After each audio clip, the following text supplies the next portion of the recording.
I don't try to make it complicated. In fact, I try to make it so simple. My goal is not to become famous. My goal is not to sound complicated. My goal is not to confuse you. My goal is to explain to you what I've learned in such an easy way that you will actually understand it with your guts, even if you don't have scientific brain. So I divide all this information that I have to share in very simple pieces. And I would like to start with a very basic question, is what is life? Are you alive? Yes. How do you know that you're alive? You say because you're moving, but there are mechanical toys that are moving. So why do you know that you're alive? Can you think, forget about the books you read, just think for yourself and tell me, why do you think you're alive? Because I can breathe. Because you can breathe? Well, the vacuum cleaner is breathing too. Love, you feel love, that's very, very nice. I have intuition. You have intuition? Smile every day. A smile every day? There are smiling toys there. So why do we know we're alive? And where is life in your body? When you show that you're alive, where is exactly life in your body? Is it just in your nose or in your head or in your fingers or in the parts that are moving? Can you ask yourself, every single person, where is life in your body? Everywhere? Where everywhere? Well, did you read about this in a scientific book, or this is how you feel? What is that's pouring from our eyes, which they say it's the windows of soul? Why is that sometimes it is uncomfortable to look in somebody's eyes? And you can take a doll and look in doll's eyes for hours, you wouldn't feel no discomfort. But when you're looking in people's eyes, you definitely experience something, and sometimes it could be very, very dramatic. And you met a friend who you didn't see for a long time. Actually, you didn't want to see that friend, and you glanced at him and you just turned away because you didn't want him to notice that you glanced at him.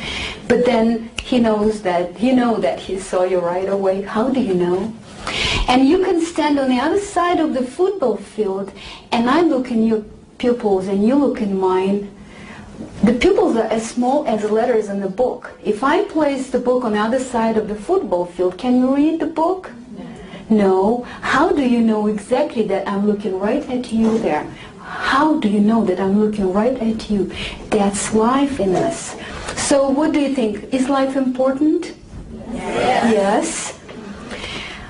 Whatever has life in it is called living things, living matter. Whatever doesn't have life in it still has some vibration, but we call it non-living matter. I don't want to use the word dead matter, but not life. We've made out of life, and so we need life for us to keep being alive. And every single cell out of 35 trillion cells in our body has life in it. Actually, in Toronto at the Total Health, I took a picture of my entire body by using advanced Kirlian photography, and I figured out that my energy is actually bigger than me. It's just like this. And so this is all life in me. So every cell in our body has life in it. Now, in the soil we have pieces of rocks and pieces of matter that is not alive. And then there is a layer of soil, and then there are plants. There are beautiful plants that have roots, and the roots reach for those pieces like calcium and nitrogen and silicon and iron. So they grab those pieces of minerals, and then they pull them, they suck them inside, and now as soon as it goes above the surface, then the sunshine touches it with its rays, and what scientists call photosynthesis happens. Well, I think it's a miracle of life happens when sun touches these minerals in these plants. This mineral instantly becomes alive. The birth happens. The birth. It's like ejaculation, just like this mineral that used to be dead and useless becomes alive. If you would be able to eat those minerals, that would be wonderful. But you cannot eat them. When you have osteoporosis, doctor cannot tell you, hey, go, get some marble in the mountains and crush it in your Vitamix blender and just begin eating it, and you'll have lots of calcium. No, you'll just have kidney stones, nothing else. So, but the kingdom of plants can do this for us. They transfer that into something our body could recognize. Now, in this plant, we have the same minerals, calcium and iron and silicon and you name it, magnesium. But then these ones have life in them, and our body could recognize them. When they get inside of our body, here you have a bone from your body, which has lots of calcium, but somewhere there's no calcium. And so this bone needs desperately some calcium. And then when you're eating that plant, that calcium, when it gets with the flow of your blood to your body can talk to it the same language. Think for a moment what has to happen in your body so that piece of plant has to become part of your bone. First of all, how will this calcium know where to go? Like you came to this church, there was a sign, you have to go into this room. How does this know? It doesn't have no brain. It doesn't have, we think, no intellect. How does this piece of calcium know to become part of your bone?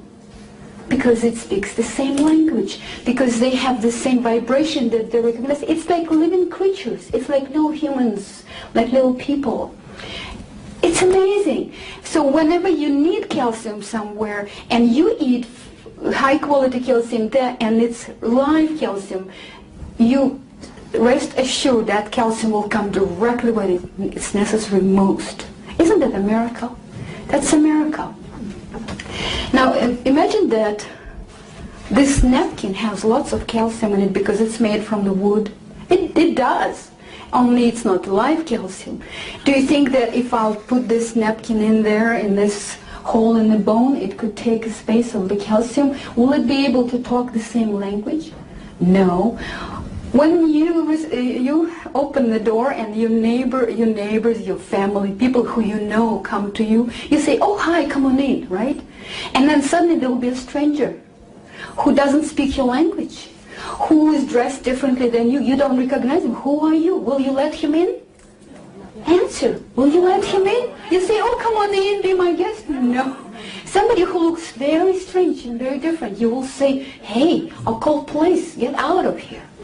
That's what your body does when you get in some not alive matter. So your body treats it as toxins. And now what do we beautiful humans so smart do? We grow precious organic fruits and vegetables, and then we take them and put them in a pot and boil and kill this life in them, and then we put it in our body and we believe that it's going to work just the same. Do you comprehend what I'm saying? Does it make sense? I think it's pretty simple, that it's not the same. God, nature, universe created this order that things are there and there are so many of them, and then there are lots of plants covering the whole land except asphalt where we placed it. Right?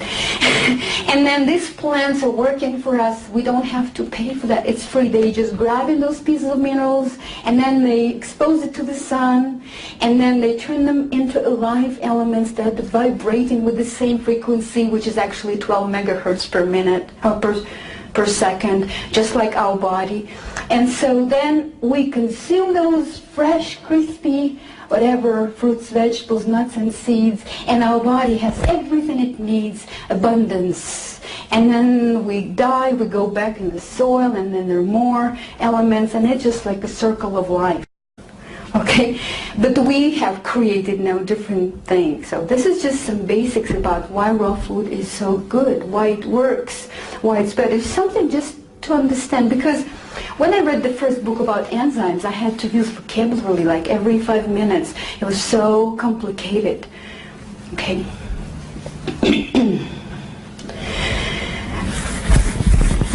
Now the law of vital adjustment is very important.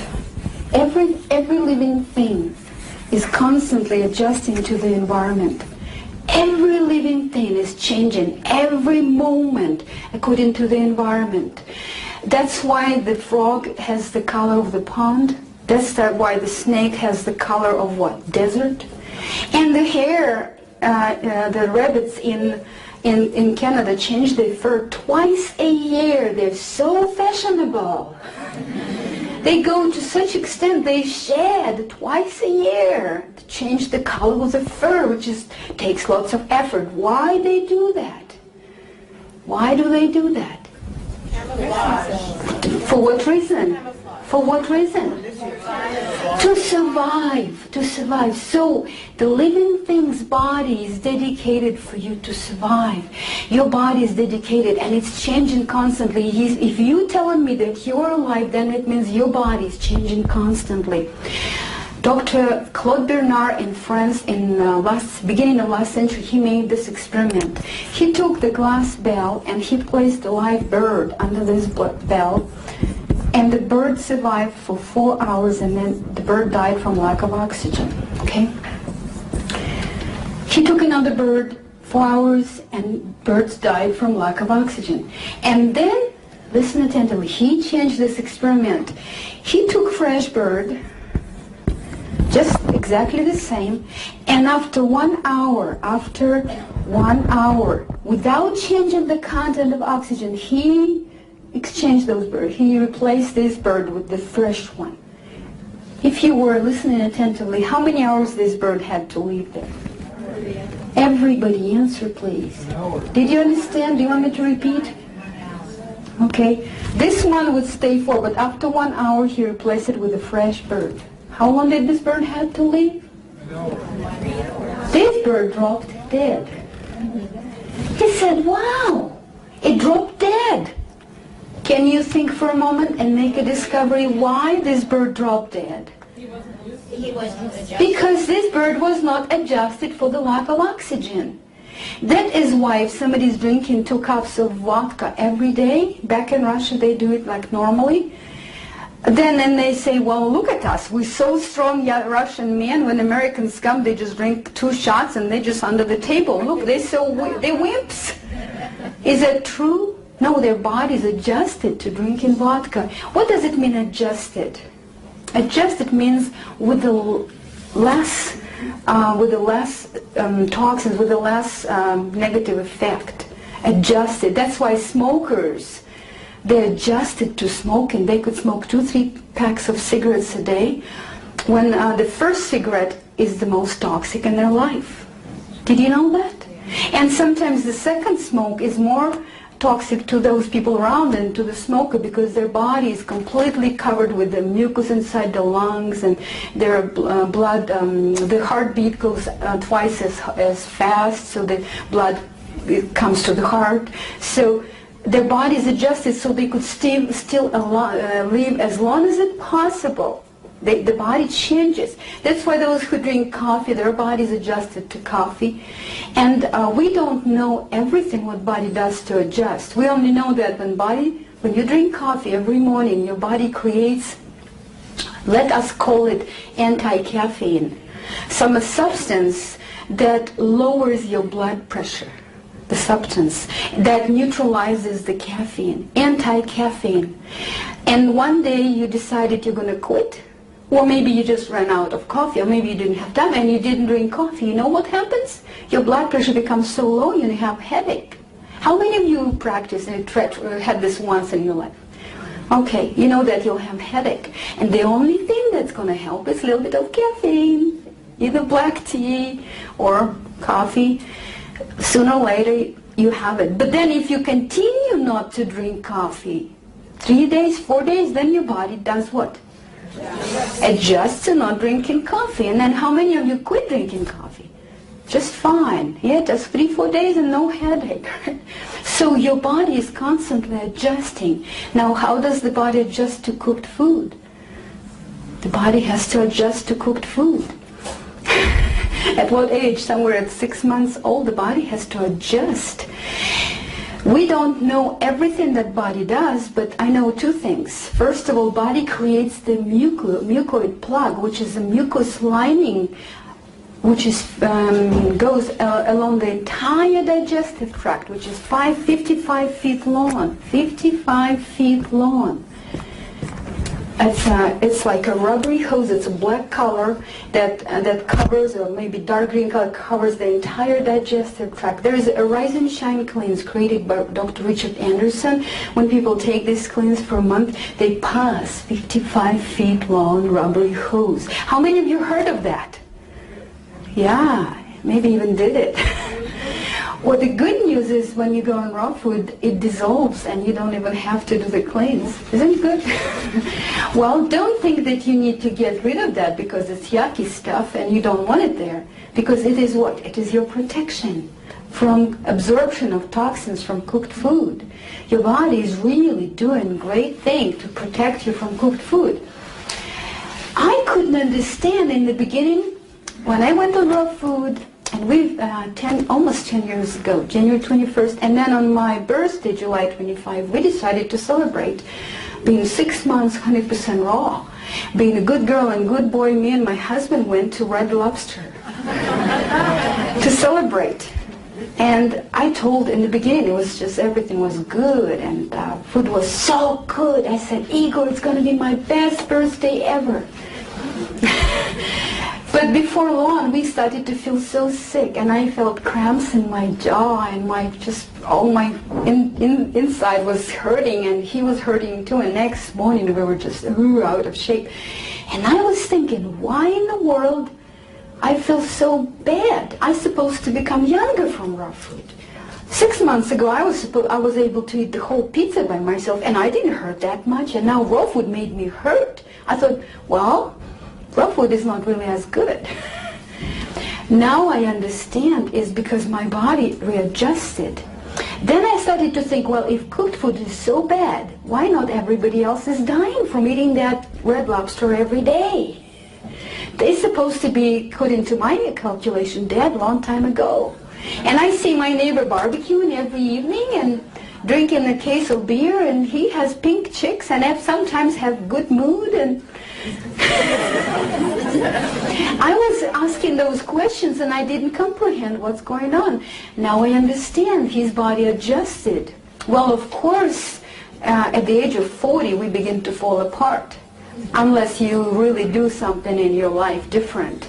We begin to need glasses, our hair suddenly, we need to dye hair, and then we just begin to get old. All kinds of pills, all kinds of doctors, antidepressants, glasses, and whatever, vitamins.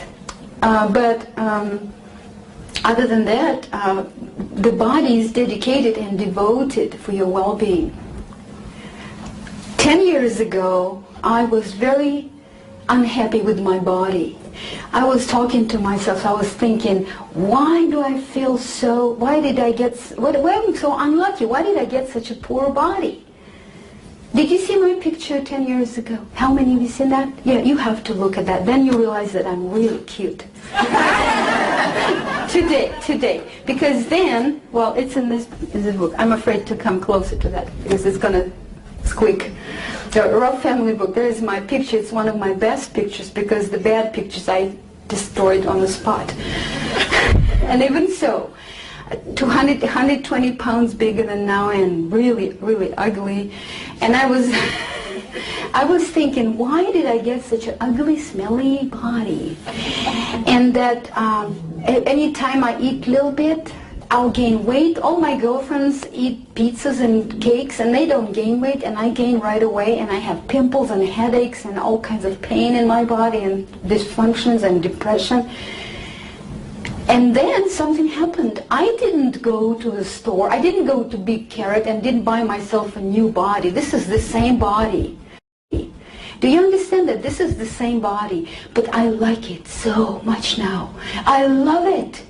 I love this body. It has so much energy and it always is working for me. It's always doing such a good job for me. You cannot imagine how much I work these days. My friends think it's insane. Average, I drive 300 miles a day, and every single day I teach a big class. And then I have family, I publish books, and sometimes I sleep for 4 or 5 hours per night, weeks and weeks. I cannot imagine. I never get sick. I don't have health insurance. I don't have any gray hair. My eyes are 20/10. It's the same body. So who changed? What changed? My behavior changed. My behavior. So that means that even 20 years ago, my body was eager to change. Do you understand that? That my body was eager. Even 30 years ago, it was so eager to be healthy and cute. But who was on the way? What was on the way? My behavior. My body could not overcome the behavior that I performed. That means that your body is really devoted to you being very healthy and very beautiful and very happy. It's dedicated. Do you believe me? Who is on the way? What is on the way? You and your behavior. When you were born, you were all so cute babies. Remember your albums? Have you seen them? You were just so precious. And then you behaved certain way, you did certain things, and you started to become less cute and less cute and less cute. Do you think that you can continue to do what you're doing and add some supplements and pills and tablets on top of it and experience difference, change? Tell me. No, you have to change your behavior. But you need to know how to change it. And I strongly believe that we need to change it towards natural, because there is an order in nature. And I see that the closer I go there, the better my body serves me.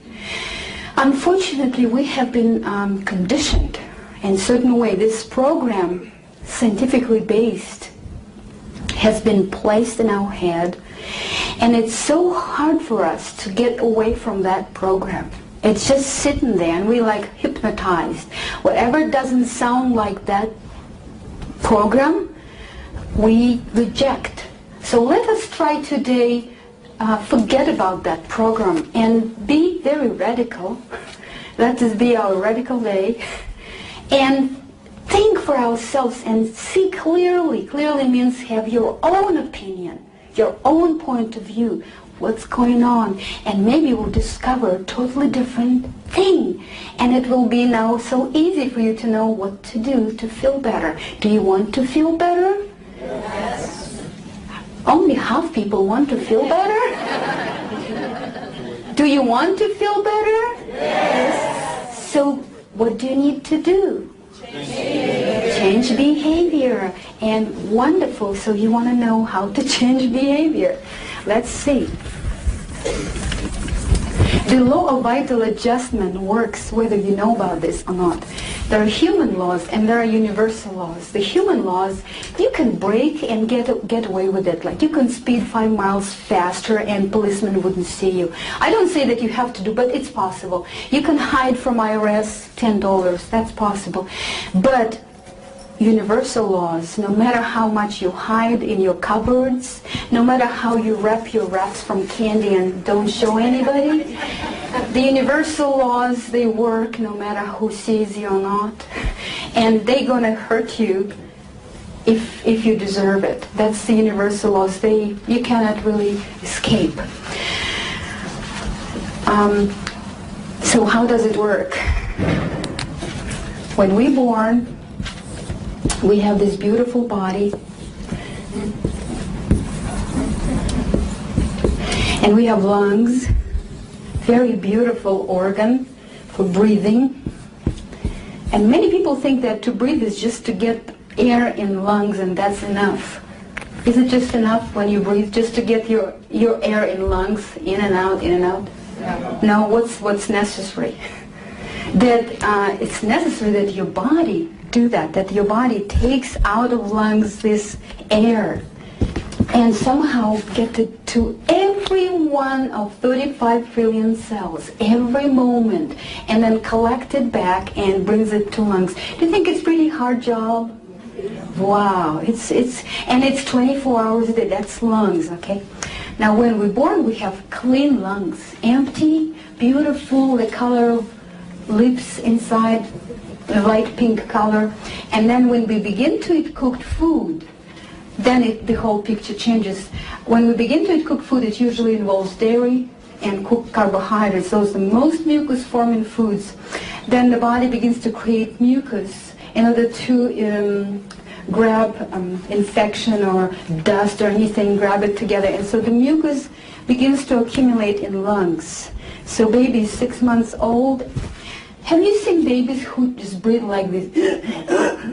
Have you heard babies like this? If you see any babies around, put your ear to their chest and listen. They have already mucus in their bronchs, in the trachea, in the throat, in the lungs, and poor children, they will have to go through cleanse. How does it happen? When there is a chance, the body will try to throw it out. What is the chance? What is the chance? Sickness.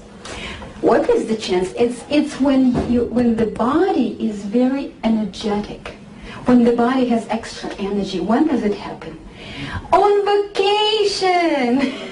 When the baby was swimming in the ocean, was sleeping outside, eating lots of fruit, has lots of energy, and was walking along the beach, we blame it on the wet hair. Say, I told you don't stay too long in the ocean. No, that's because there is extra energy, and the body decides, hey, I think I could do it now. When sometimes you rest, you look at your house, you say, oh, I think I'm going to do a cleanup. Now I have enough energy. So that's how the body does. They say, the body doesn't like that mucus in the body. It doesn't like it in lungs. Lungs are supposed to breathe, not to have this mucus there. And so the body begins to move this mucus. And the baby has runny nose. Tell me honestly, do you appreciate that?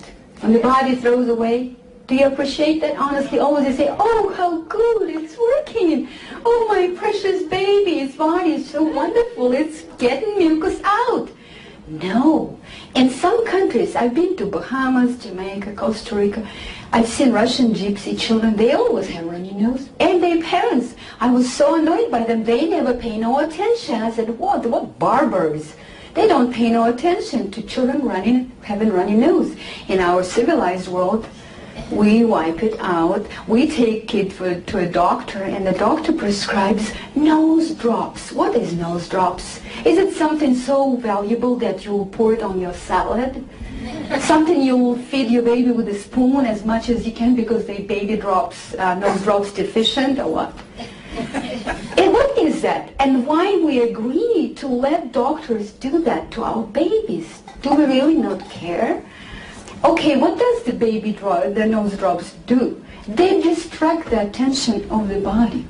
They create a havoc, and the body says, hey, forget about the lungs. That could wait another year. Let's take care of taking out the nose drops out of the body, because it's going to stay there as toxin forever. So let's take it now. And so no nose drop, no runny nose. And then we give flowers to the doctor. Say, thank you, doctor, it worked. He doesn't have runny nose. We don't understand. We have this program that's normal, not to have runny nose. Now, in lungs, we have mucus accumulating there. Then the baby will have white, pale color of the skin because mucus will be transported to the layer under the skin. Now, the baby will kind of have it in sinuses now and in the forehead, and the baby will become irritable. Have you seen those babies who are so kind of pale and pastry, and they really kind of irritated there? They have so much mucus. One day the body will put together all efforts and create high fever. Do we celebrate when we have high fever? High fever is a good thing. The body puts a great effort in creating high fever. Do you know why body does high fever? Because at high fever, The enzymes in the body, those are catalysts of energy, they work twice as fast. It's like you have double amount of enzymes. It's so beneficial. All the bacteria, the bad pathogenic bacteria, is destroyed at high fever. Now when body has high fever, it says, hey, don't eat please. Eating will take so much more energy from me. And the body creates no eating condition, no appetite condition. It covers the tongue with the white coating that makes the food not tasty. Do you remember that? The nose is stuffed so you cannot smell the food. The eyelids are so heavy and so painful that you cannot see the food. The body wants you to close your eyes and rest. The tonsils are so enlarged that you cannot swallow the food. Do we cooperate with the body? Do we listen? When the body says, please don't eat anything, even an apple, here comes grandmother with a chicken soup. It's in America. In Russia, grandmother comes with a boiled milk with butter and honey in it. In Europe, they come with a hot wine or something. So in every country they have, I don't know what they come up with different countries. I think we could have a contest here and everybody will be telling what people treat their loved ones when they have high fever. They're usually very heavy, toxic stuff. So what the body reaction will be to that chicken soup? Thrown up? The body says, oh no, oh please. What if body doesn't have that spare energy to throw up? Then the complication will happen. The complications. Have you heard of complications when people have high fever? They say that happens because of high fever, the complications. Actually, complications happen because people eat when they have high fever. And they say high fever is so dangerous. You have to put it down, otherwise you could die. No, you cannot die from high fever. You can die if you don't cooperate with your body, if you do something opposite what your body wants.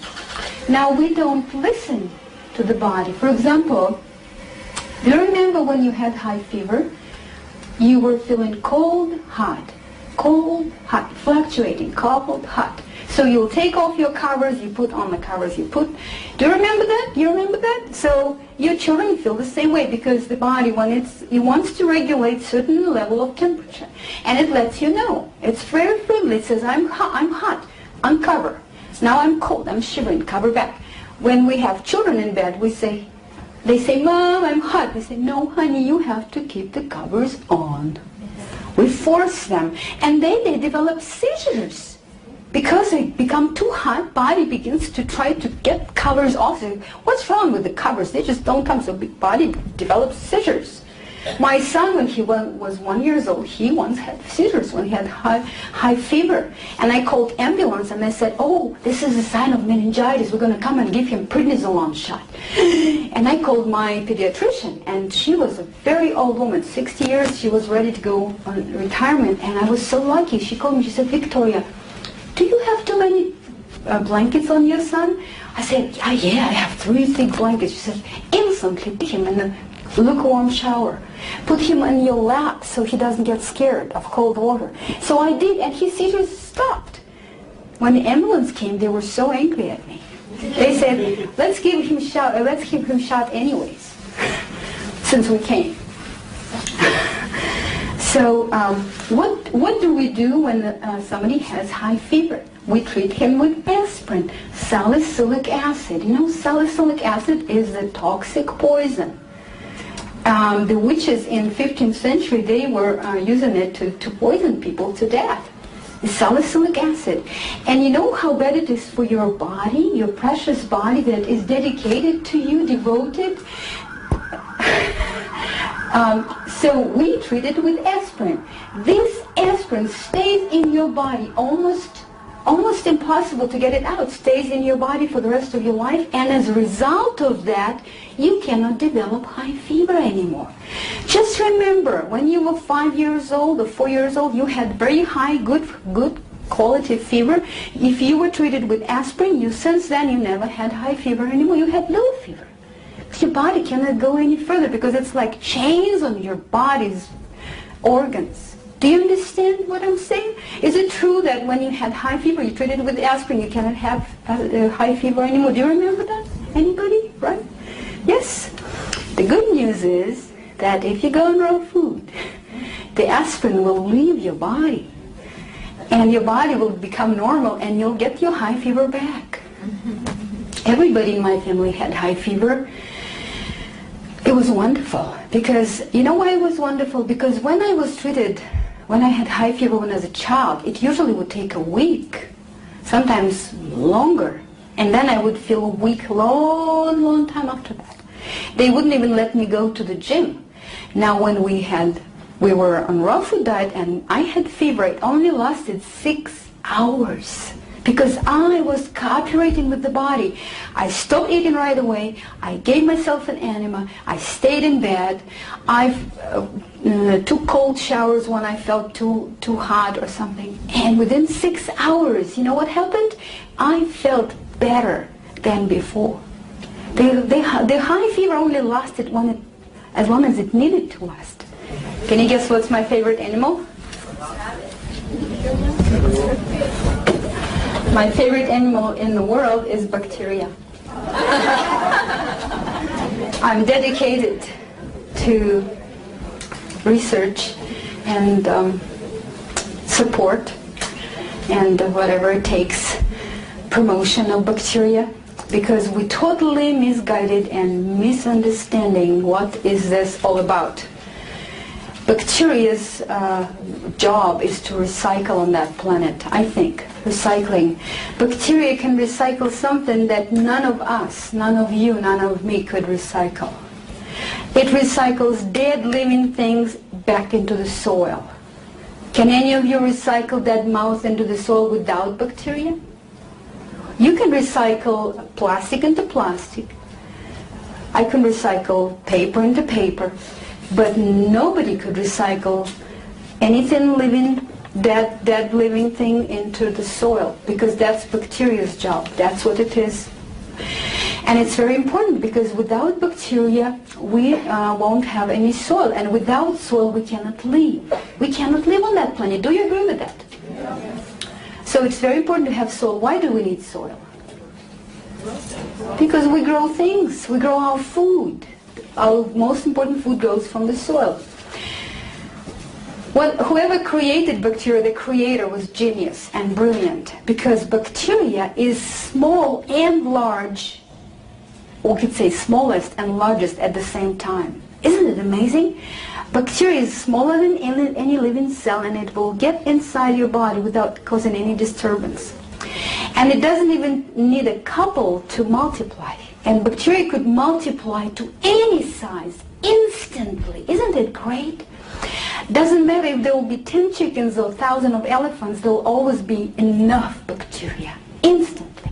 Or maybe the elephants will be waiting 7 days per elephant, and then those will be laying there untouched, not rotting, waiting when there will be enough bacteria. Have you heard of anything like that?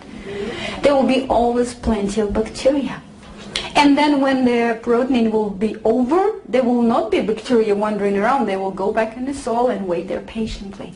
Great. Another interesting thing I discovered, that bacteria can never destroy anything that is still alive. Bacteria is not interested into living things.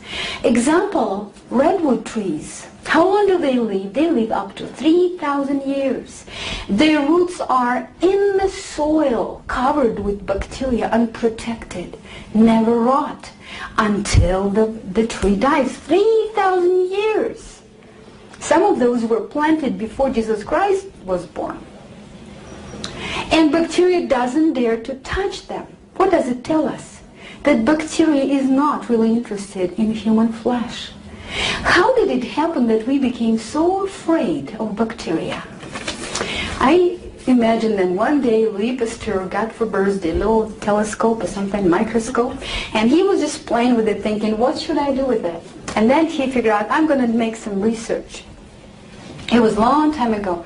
So he took some healthy tissue and some sick tissue, and he just looked in his microscope, and wow, he noticed that in the sick tissue there are some kind of rods and some hooks, some kind of bugs moving. And he decided instantly, wow, this is them who cause sickness. Well, how logic is that? Have you ever seen the fire? Have you ever seen fire in your life? Yes. Was the fire truck next to it? Have the fire truck been there? Always?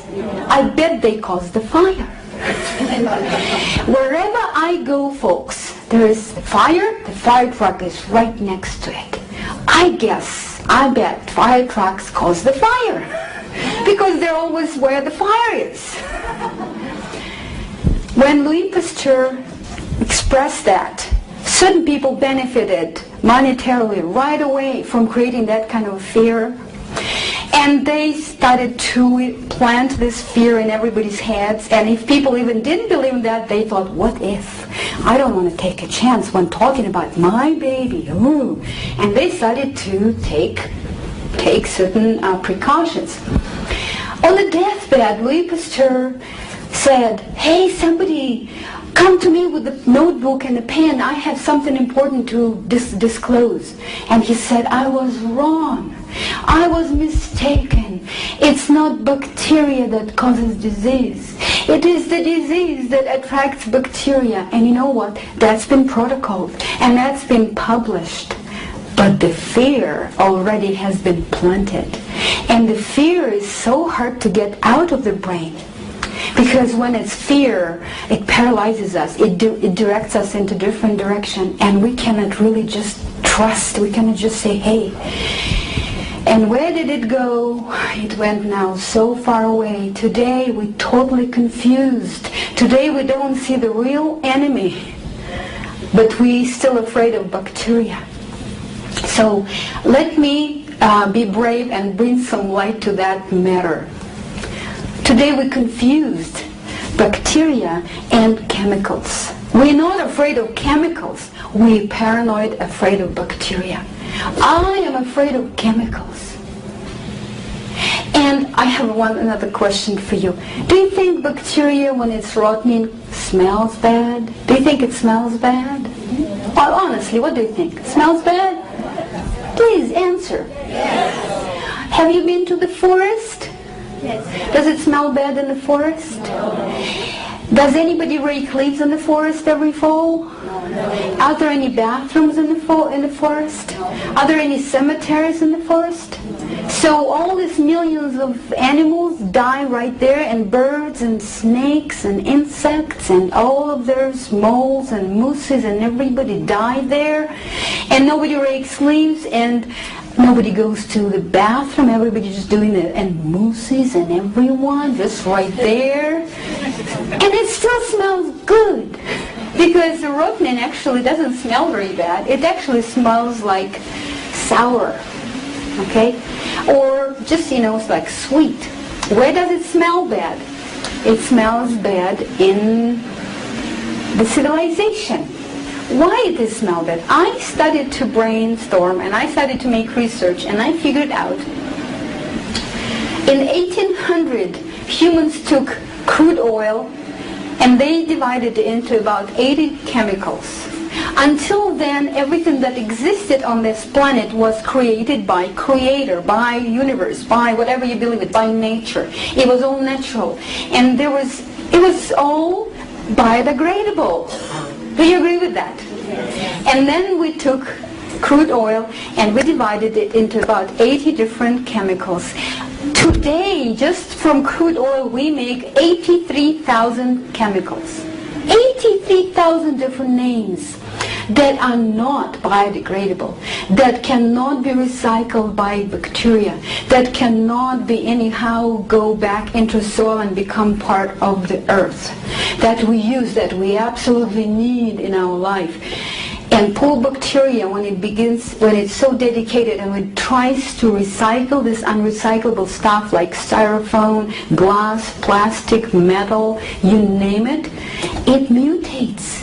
It mutates. The precious, just normal, good bacteria mutates and it turns into a totally different one, which is very pathogenic bacteria. So who creates pathogenic bacteria? By millions, by zillions. Us, when we enjoy this civilization. Now I want to ask you, how many chemicals do you have under your sink in your house? Just one? Maybe just two? Many. Where do all these chemicals go after we use them? Where do they all go? Don't we know that everything is connected on this planet? Recently they took the blood test from a newborn polar bear near the polar circle, and they found 62 chemicals into newborn blood of polar bear. Where did they come from? Nobody went and sprayed there. How many our newborn babies have when we live right here?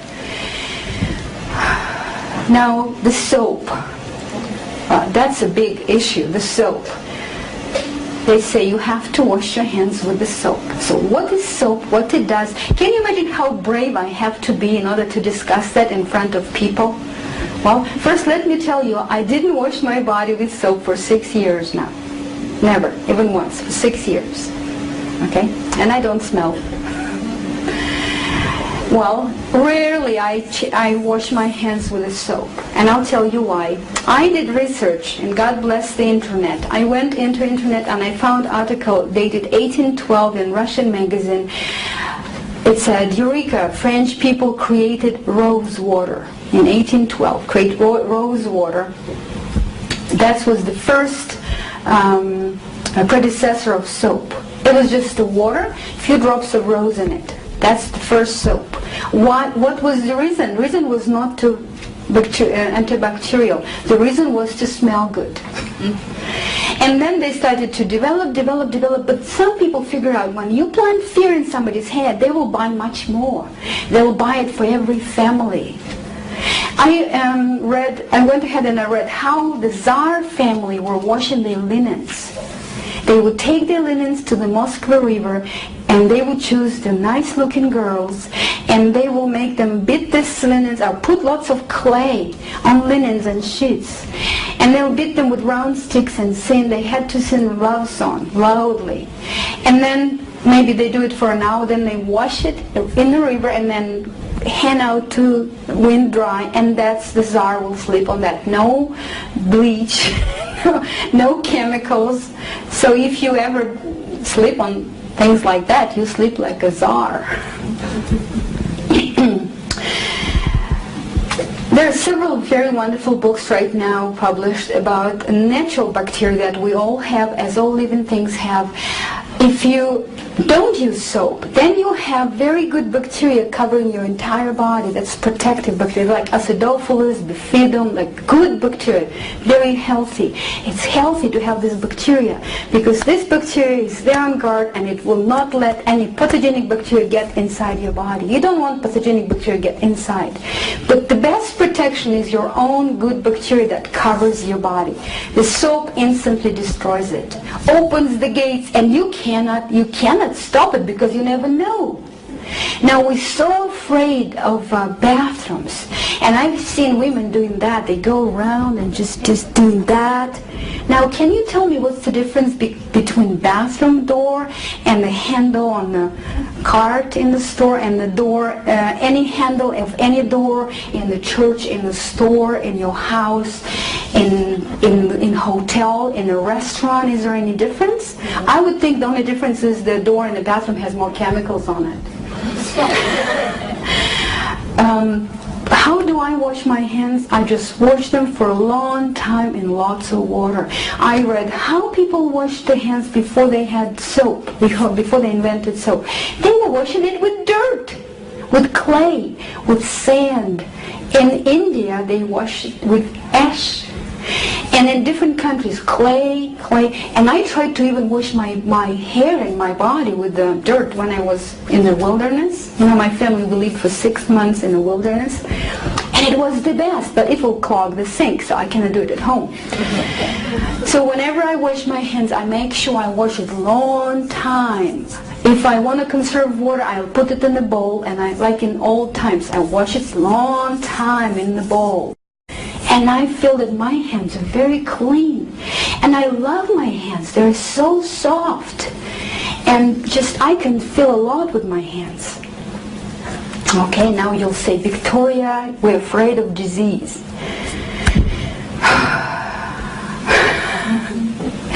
I believe that when you stay raw, the bacteria and parasites will leave your body, as they did leave my body and my children's body and my husband's body, because we did tests on parasites. Actually, I'm going to publish the test, our test, that we don't have no parasites. We don't have no sign of parasites. And before, when we went on when we were eating cooked food, we did Hilda Clark 10-day cleanse. We went to Hannah Kruger and we bought all these things and we did 10-day parasite cleanse, and including our dog and cat, and we still have parasites. After 10 days, we still have parasites. And now, after so many years eating raw food, we don't have parasites. Not only parasites, mosquitoes don't bite us. We went to Minnesota, where mosquito is a state bird. They have so many mosquitoes, all kinds of mosquitoes, and we spent so many days in boundary waters, and none of us had even a single bite. And then I talked to hunters. I tried to get any information I can because it makes total sense for me, but it's so hard to explain to others. So I went and I spoke to hunters. I said, tell me about parasites in animals. And they all told me the same thing. They say, if we go 6 hours deep in the forest and we kill elk, deer, any animal there, we open it up, there's no parasites in that animal. If we go 1 hour in the forest, the deer who still eats from our lawns that we spray, the deer that eats from our dumpsters, they have parasites in the brain, parasites in the heart, parasites in the liver, parasites in the intestines. Now, I don't believe that parasites are eating our body. They just, why? What are they doing there? They're scavengers. They're not eating your liver. They just staying in your liver because that's where we have toxins. They're sitting there eating toxins. Well, they have their own waste, of course, but when you don't have any leftovers, they will just leave with the, excuse my language, with the first train. They'll leave out. Okay? Take the mushroom parasite. It only could grow on the stump or on a dying tree, on an old tree. You cannot imagine, beautiful, you just plant a new tree in your garden or in your backyard and it will have mushroom? No. The parasites could only live on something that already half decayed. And mistletoe, they only grow along the highway, on the trees that are so weakened by highway, or in the dump area where trees are half suffocated. The healthy trees, when they thinned and they really have enough sunshine, they could never have any of that. So, interesting. I went ahead and I asked some other people who eat raw food, do they have anything special about soap, and I found out that many of our raw food teachers don't use soap or shampoo anymore. I don't use any shampoo already for 6 years. Well, a woman in British Columbia, she taught me how to make raw shampoo. It's flaxseed and water. You take half and half, flaxseed and water. You soak it overnight, and then in the morning blend it in the blender, and that's your shampoo. It even makes little bubbles. It cleans the hair really, really fine. And it's the best shaving cream. Of course, it spoils in 3 days. Знаешь, когда лжешь, не очень слышно сильно, когда блендером. And well, you just have to make another one, but it only takes 30 seconds to make. Okay. Well, people trying to use soap to kill bacteria every day. Well, do you want me to tell you the most ironic thing? That many of the soaps don't have anything in them that actually kills bacteria. If you read the ingredients of the soap, very often, and I'm really thankful for that, there are some soaps have just 3 ingredients. Vegetable glycerin, that doesn't kill bacteria, beeswax, doesn't kill bacteria, and aromatic part. Something aromatic, some essential oils, don't kill bacteria. So, but they make lots of bubbles. Well, I think that's something that saves our skin and ability to protect. Does it make sense? When you come into the restaurant with your children and the waitress in front of you is spraying Windex on the table, and then let it air dry, do you appreciate that? That she is hoping to get more tips from you. She's so making it clean. Clean in our understanding today means lots of chemicals. I don't like it. Once I had a chance to watch how they wash popcorns in a movie theater. And in that movie theater, they didn't even take popcorn leftovers from it.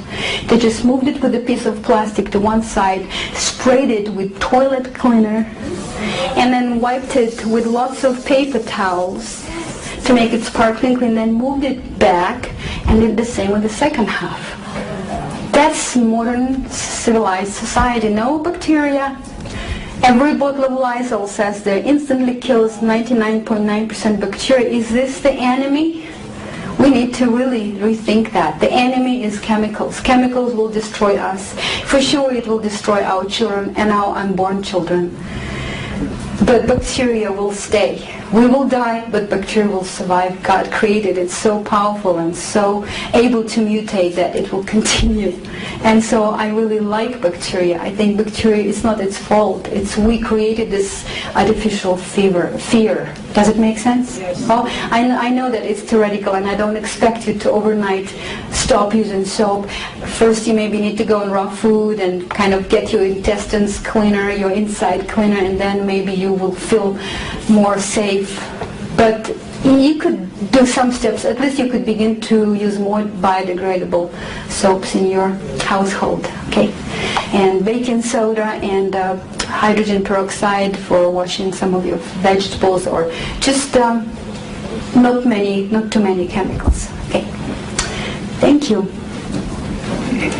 When we went on raw food, my children, they were the first one who applied intuition to figure out what to eat. I was just going kind of from my head, actually directly from my head. And then Sergei was the first one who would go around bravely and grab different fruits that I didn't even know names of, and he would bring them home, and some of them later will figure out that you have to cook to eat because they've come from some different country and nobody knows what their name is. But then some of them tasted pretty good, and pretty soon he found out that he loves mangoes. Those are expensive, and he would make me buy them to him every day. And then I started to buy them by the case, but I saw that he would eat the whole thing with the skin, and then he will lick the bone from the pit. And then he figured out he loves blueberries. So he would always ask for mangoes and blueberries. He became mango boy. And then Valia, she didn't care for mangoes. She didn't care for blueberries. She fell in love with figs. All kinds of figs, also very expensive figs and olives. This 8-year-old girl would have on a windowsill gallon jars of cured olives. She would cure them with lye, with sea salt, with baking soda. She constantly dehydrate them and soak them again. And she was able to eat olives right from under the tree without even being cured. And she said, oh, they're so good, they're not bitter at all. We were so lucky as a family because after 3 months on being raw, we met Dr. Bernard Jensen. He invited my husband to give him massages, and so we could communicate with him just as much as we wanted. And Bernard Jensen, he already died at the age of 94. He was a genius nutritionist, very noble man. I just loved that man so much. And I asked him, first time we met, I said, Dr. Jensen, can you tell me what should I feed my son, Sergei, who was diagnosed with juvenile diabetes? And Dr. Jensen looked in his books, and he pretty quickly said, well, for sure you have to give him more mangoes because mangoes restore the pancreas. And also feed him as much blueberries as you can because blueberries naturally reduce blood sugar. I said, Dr. Jensen, I'm amazed. That's what he's always asking for. He said, well, that's normal. He's just following his natural craving. And then I said, Dr. Jensen, what should I feed my daughter who was diagnosed with asthma and allergies? He said, oh, if she has asthma, give her more figs. Figs restore their respiratory system. They nurture respiratory system. And also feed her lots of olives because they help to liquefy and take out the... I said, Dr. Jensen, that's what she's always asking for. And he said, well, she's following her natural cravings. And then Dr. Jensen looked at me, he said, my dear, tell me, what do you crave? I said, Dr. Jensen, I don't eat what I crave. I eat what's on sale. So So I usually eat bananas. And Dr. Jensen was the first one in my life who told me this is so wrong. You cannot do that. Your body is your temple. Imagine you build in a beautiful temple or even just a house, and your contractor is coming to you and says, Viktoria, I need 42 by 4s and they have to be 12 feet long. Can you tell him, hey, the windows are on sale? Or how about copper conduits instead? He will not build a house. He'll build a crooked house for you. So I started to keep this in mind, and when I went back to the store, I was standing there and I thought, what do I want? And my body proudly answered, coffee and donuts.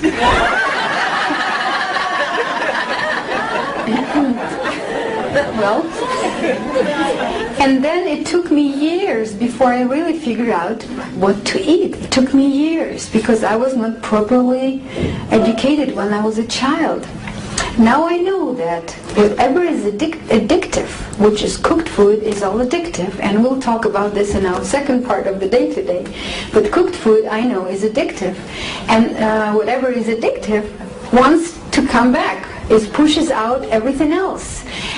If we have $2 and we could buy donut and or just a croissant, or we could buy mango, we would always choose croissant because it will satisfy addiction. Mango will not satisfy addiction. You cannot be addicted to mangoes or cucumbers or bananas. So the first rule is to keep addiction out of the picture. If you stay 100% raw, then addiction is out of the picture. And in magic time, 2 months, I usually it's 60 days, when we stop feeling craving for addiction, for addictive substance, we begin to crave from the frame of raw food. We suddenly begin to crave things that are legal to eat on raw food diet. And I've seen people who begin to crave very interesting things, weird things sometimes, like dandelions and cilantro and some kind of roots. However, very often people don't know what they crave. And most often people don't know what they crave. They just are suffering from this craving and they don't have no idea what they want. Did it ever happen to you? That you crave something? Our brain is complicated. It has analytical part, and it also has a reactive brain, which is like on a level of impulses, level of instincts, like reflexes. So this reactive brain memorized that the food comes from the fridge. And when you crave something, and you cannot figure out what you want, so this reactive brain sends you the urge to go and check in the fridge.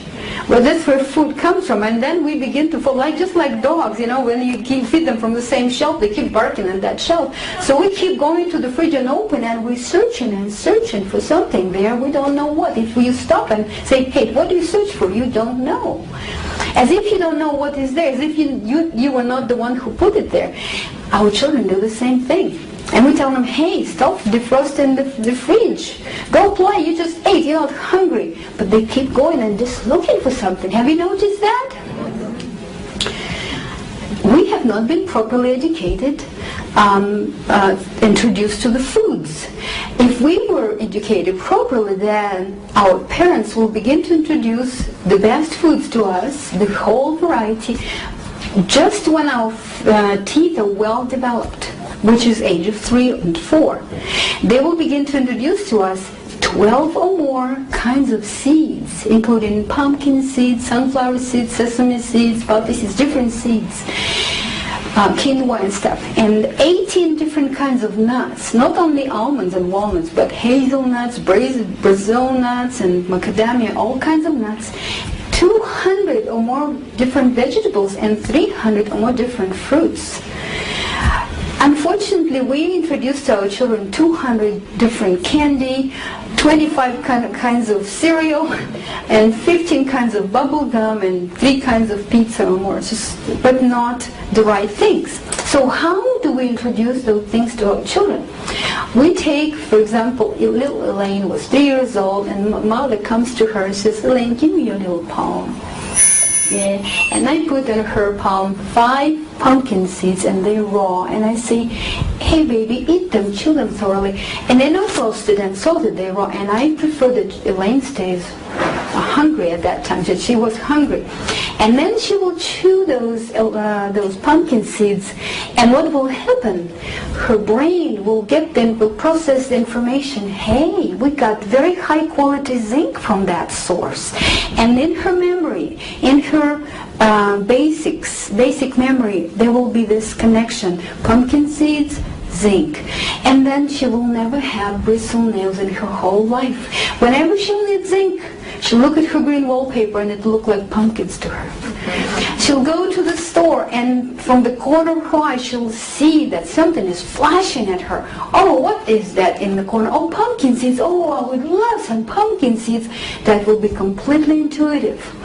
And they will say, well, it's not on sale. Maybe you wait a month. She said, no, I want it now, no matter what it costs.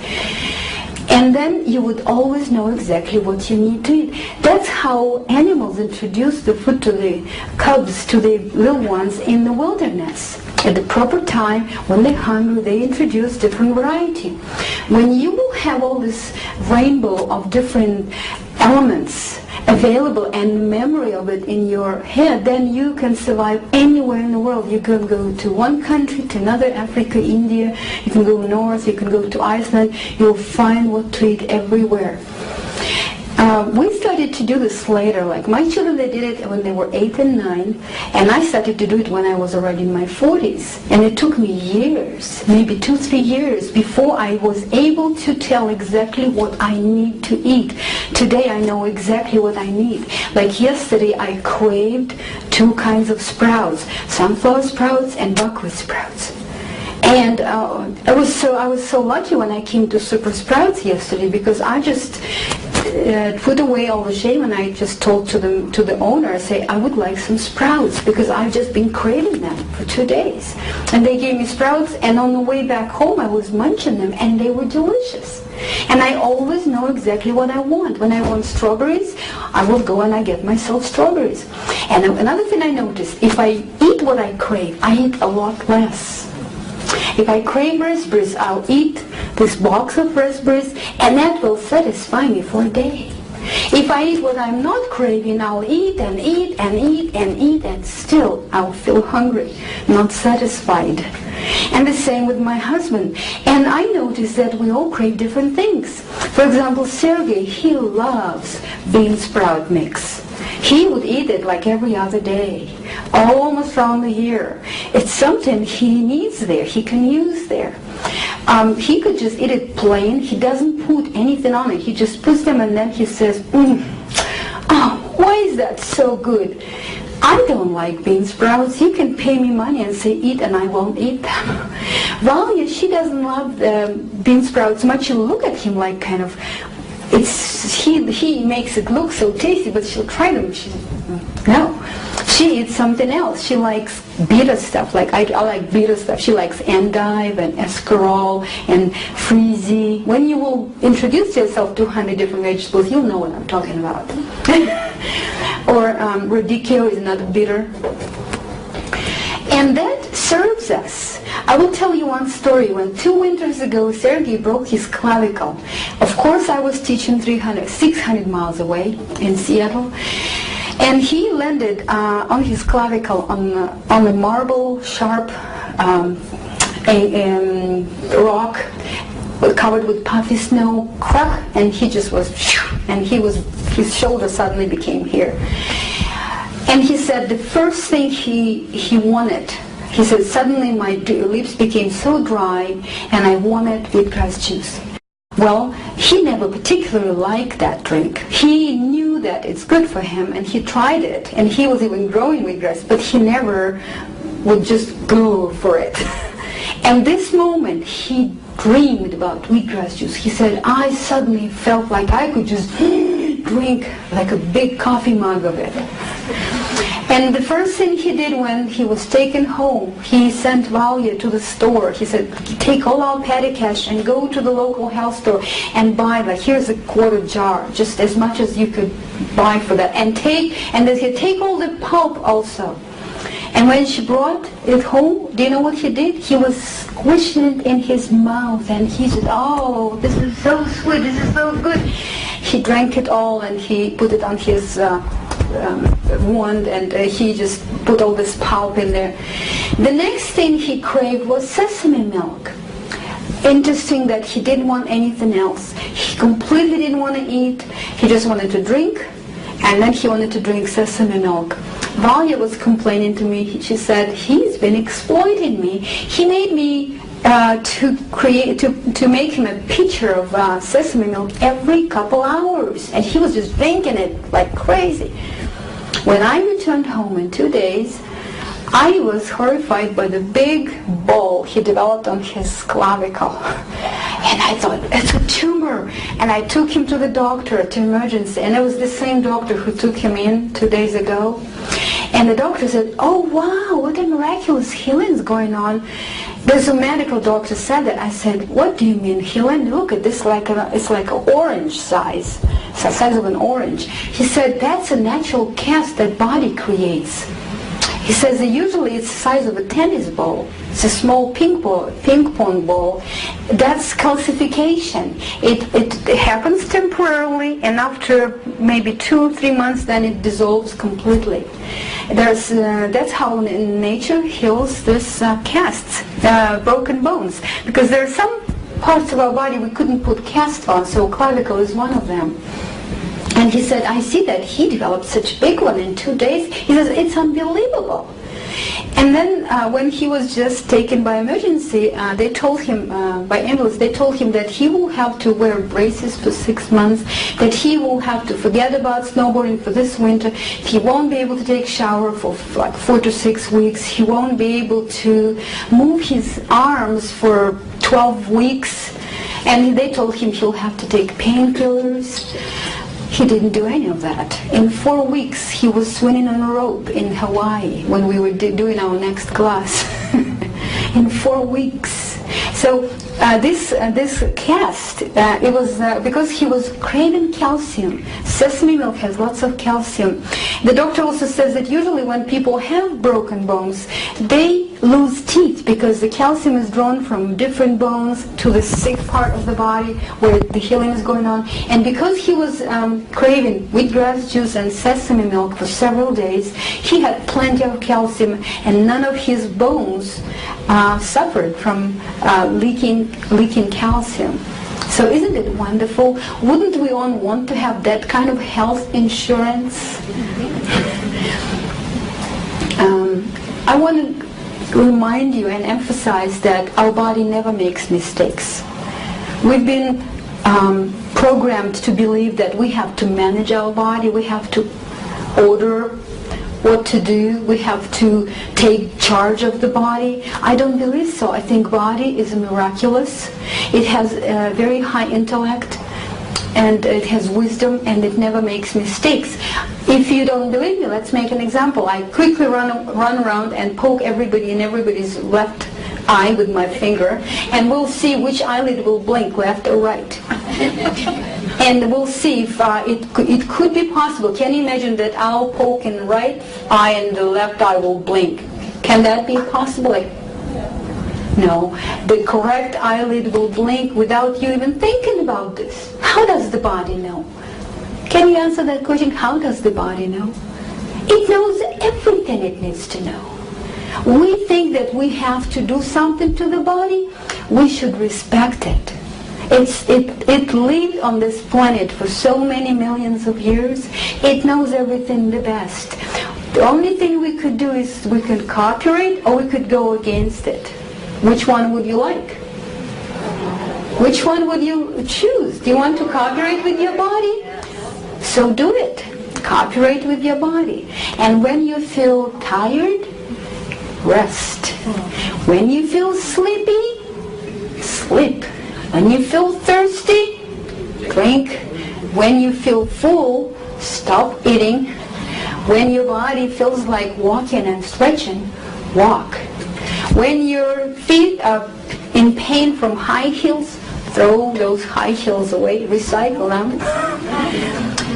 And so on and so forth. Cooperate with your body. And try to figure out what your body likes, what it doesn't like.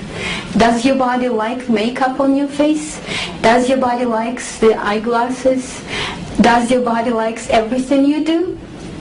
Thomas Quackenbush, he made an experiment in Florida. He took 100 volunteers and he said 50 people took dark glasses on, 50 didn't, and he placed them on the shore, on the beach, and he was measuring what kind of a sunburn they will have. Those people who were wearing dark glasses had much more sunburn than those who didn't. And then he started to make research, and he found out that 99% of all the receptors that receive the information about the density of the sun located around eyes. So when we cover those receptors, we send an incorrect message to our brain saying, hey, there's a twilight, relax. And when we don't, then these receptors become active, and then they send the impulse to our hormonal system and say, hey, we need to do some protection from sunburn.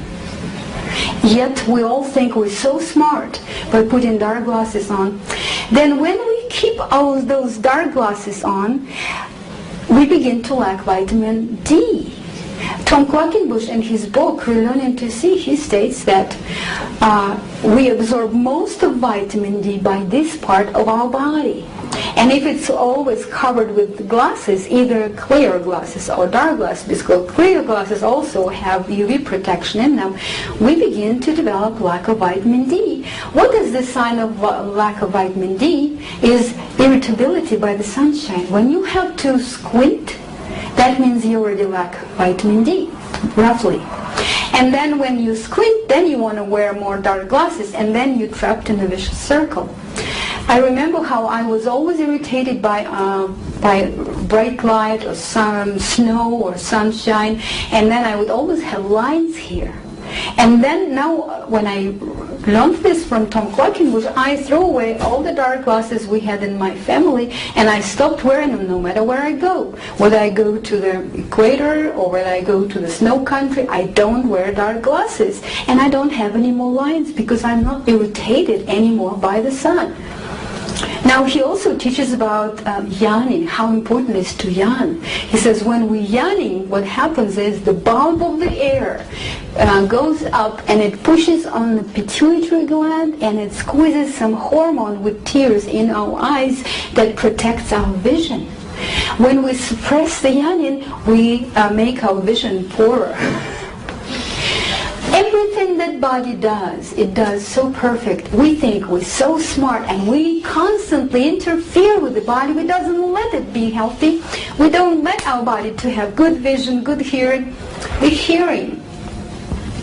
When we live in big city, the body adjusts to the noise and it becomes about 30% deaf from cars. Because cars are very noisy, but we don't notice how noisy they are because we have about 30% deafness when we live in a big city.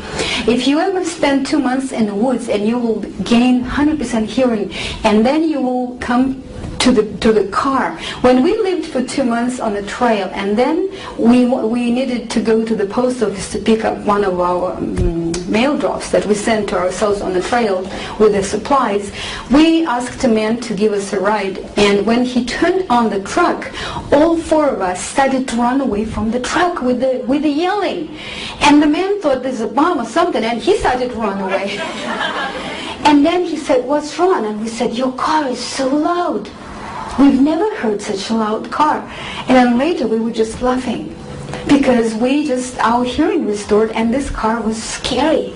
It was so stressful. And then we also were now in 2 months of not the speed seemed much faster than it was, and he was driving barely 15-20 miles, and we just said, slower, slower, don't go that far.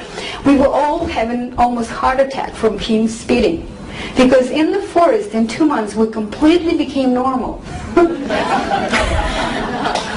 So we constantly live in this world, and our body adjusted to all of this radiation, pollution, electromagnetic waves, and stress, and yelling, and you name it. Glasses, makeup, chemicals, so many things. So.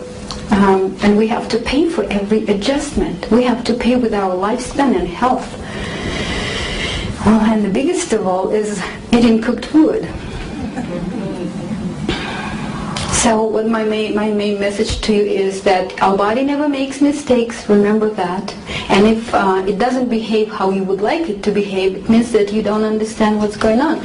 But it doesn't mean that the body is stupid and it's just defective, or it's just genes bad or something. If you were born without that problem, then probably you can recover.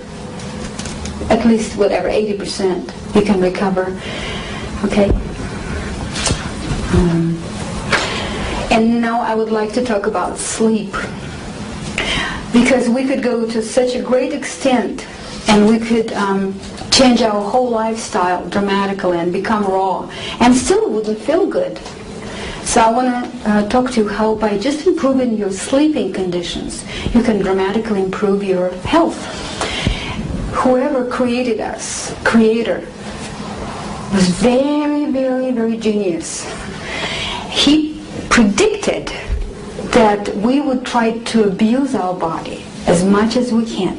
So he predicted that we would take drugs and alcohol and smoke and create stress and just plainly abuse our body. So he created a magical curse, which is sleep. He said, whatever you're doing for forever, you will be cursed to sleep, to lay unconscious without being able to move for 8 hours every day for the rest of your life. You cannot smoke when you sleep, you cannot overeat when you sleep, you cannot drink when you sleep, you cannot take drugs, you cannot watch TV, you cannot do anything. You have to sleep every day. And why did he do that? Because he cared for us. He said, no matter what you do in the daytime, when you sleep, you will heal. I will enable your body to heal you, to heal itself like the best surgeon in the world.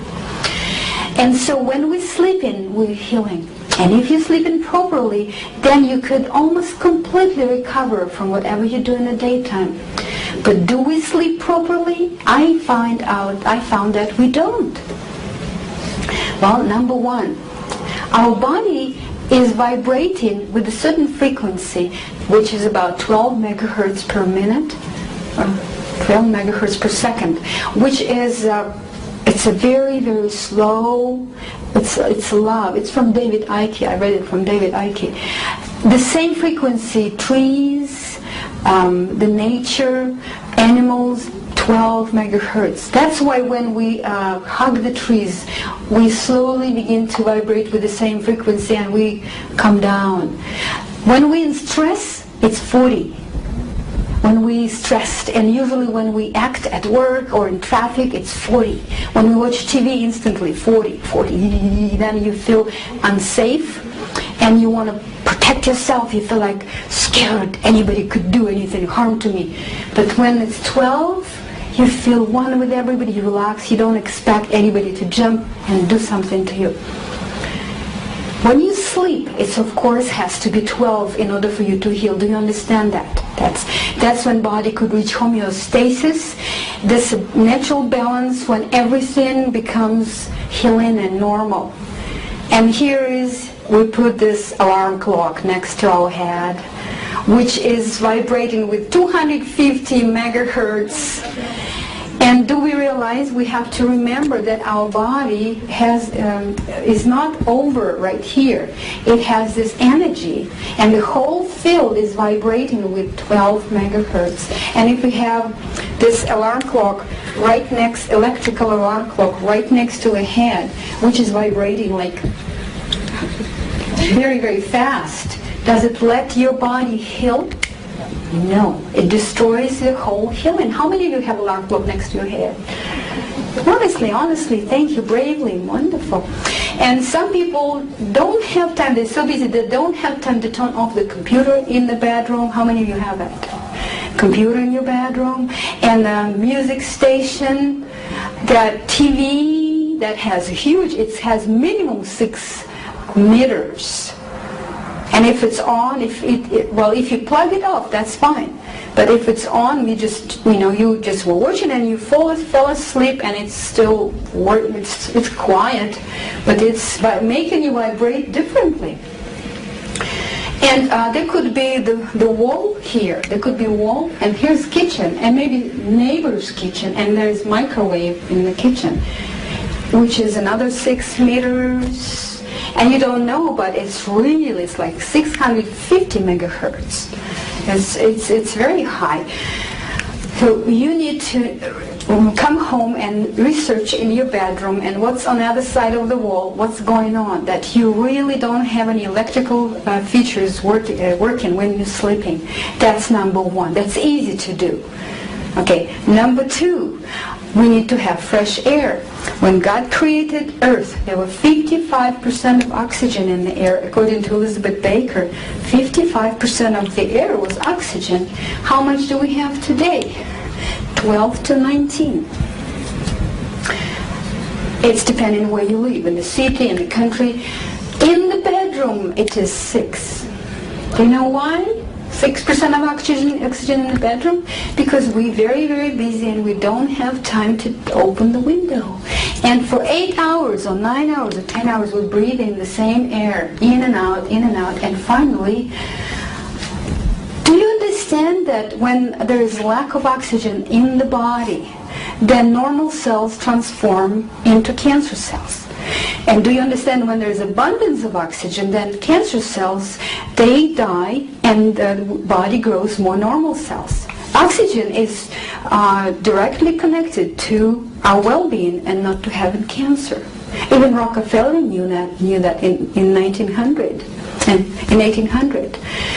So oxygen is very important. When I learned that about oxygen, when I read that book, I just started, I said, Igor, what can we do about this? And he said, I'm thinking about also. I'm so lucky we're just the same people with him. So we decided to build some structure, and he built something between gazebo and shed outside. And in Oregon we have 6 months of raining. It just has opening under the roof and a big window and a big door, and since then, whole family, we sleep outside, and we don't have no electricity in that. And my sleep improved right away. It's wonderful. We try, whenever we travel, we try to sleep outside. Day before yesterday, we were sleeping at Lorena's house outside, and then it started to mist in the morning. We just pulled the tarp over our heads, and we were just sleeping inside of this den, Igor and I. Okay, number 3. Don't eat right before you go to bed, because your digestive organs, they do 2 big jobs, digestion and evacuation. They cannot do those 2 in the same time. They do digestion first and then evacuation second, and both of them take several hours, especially if you eat something heavy like nuts, or if you eat potato or meat or any cooked food. It takes much longer to digest. For example, you eat something at 10 o'clock in the evening that takes to digest 4 to 6 hours. Then at 2 or 3 in the morning, your body begins to evacuate, and then so your organs don't have a chance to rest. Maybe they didn't even finish evacuating this to the lower parts of the intestines by the time you wake up. Then you will wake up not rested because you didn't really rest, and your face will be swollen and you will have a heavy head. So try to eat something light before you go to bed, and eat it enough time before so it digests it before you go to bed. Like if you want to eat some fruits at 6 o'clock, that's good, and then they will be digested by 9. Number 4, you need to sleep at night. The graveyard shift is really deadly. Do you call it this in Canada, graveyard shifts? Even if they pay 100 times more, they're still very deadly, because all our organs, they work certain time of the day or certain time of the night, certain time. For example, I only remember that pancreas is the organ that pumps adrenaline for us to function. The adrenals, they shut off at 11 p.m. and they stay closed until 1.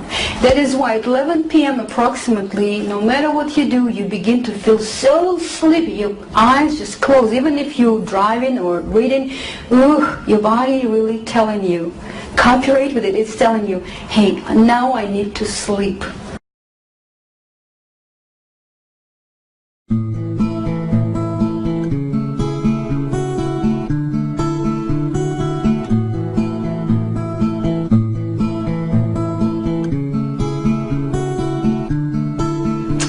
best message that I have is that the body never makes mistakes. I would like you to become a believer, every one of you. Believe in nature, in God, in your body, that it's really a holy temple and it has its own wisdom and intellect. I was trying hard to deliver that message. The next message, my message that I think is very important, is that you can and you better be intuitive instead of trying to rationalize everything, because you can think science knows everything and I should do what science tells.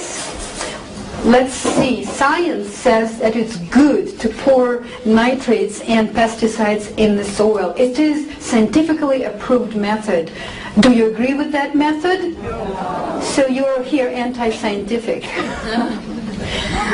Science says it's a good thing to put immunization in children. Do you agree with that? No. So science says chemotherapy is the best solution for cancer. Should we go and continue rationalize? I'm telling you that science doesn't know everything today. We keep discovering new elements in human body that we didn't know, and we probably don't know a lot of it today yet. I am trying to convince you to be more intuitive, and I believe you could do it. But the most important message that I could give to you is the message about 12 steps to raw food, because I believe that cooked food is addiction, and I'm going to go into that. But in order to go there, I would like to ask you, please relax. I need to feel that communication, because I will have to literally undress in front of you mentally, and it's not easy to go naked in front of people when they sit in tension, so relax and let me feel that. Your smiles are very helpful. Because there are so many of you, and I would like to be in touch with every single pair of eyes, every soul here, because my heart is pounding. It's a very hard psychological program that we're going into. Okay, good. Let's start. I believe that cooked food is addictive because my life led me into that. I was teaching about raw food for 6 long years, and I think I did a very good job. I think my classes were interesting. I got lots of very, very excellent responses from people, but nobody went on raw food. I had wonderful response, but 0 results. 0 success. People did not go on raw food. They told me they understood that raw food is the solution, but they told me they would love to go raw, but nobody went raw. Less than 2% of my students were still raw after 30 days. Less than 2%. And 0 after Christmas and Thanksgiving. 0. And I was doing it for 6 years, trying to apply different methods. I was trying to divide my classes into 10-week breaks, and every week I will commute, if it takes 300 miles or 500 miles every week, to the same destination to teach the class. I was very committed just to make it possible for people to stay raw. And in between I'll call them in the middle of the week and I'll ask them, so what did you have for lunch today? I was like a police at a certain time. And it didn't work. And then I was trying to make my classes entertaining, and they were very entertaining, and it didn't work. And I was trying to make people meet each other together for 2 months and make food together, and it didn't work. Nothing worked. And only when my friend took me to AA meeting, it finally got to me that cooked food is an addiction. And then I started to make research, and I found out that cooked food is an addiction. And then I have created this program that I called 12 Steps to Raw Foods. And when I started to exercise that program, then I started to have really good results. I would go everywhere, different states, different parts of the world, and I would teach 12 steps to raw food, and people will begin to stay on raw food. Literally, they will begin to survive on raw food. Even the husbands and wives are eating cooked food. They started to be raw. And I think that this is my spiritual mission, this is my way, this is my path, and I'm sticking to that. To Today I know that cooked food is addictive on 4 levels. I will briefly repeat it. I went into details yesterday in introductory class, but some of you didn't come, so I'm going to briefly repeat that. Cooked food is addictive on chemical level because all carbohydrates, when they cooked, turn chemically into sucrose, into white sugar. And white sugar is very addictive substance. Everybody knows that. You can read the book Sugar Blues, and you will see their proof beyond any doubts that white sugar is addictive.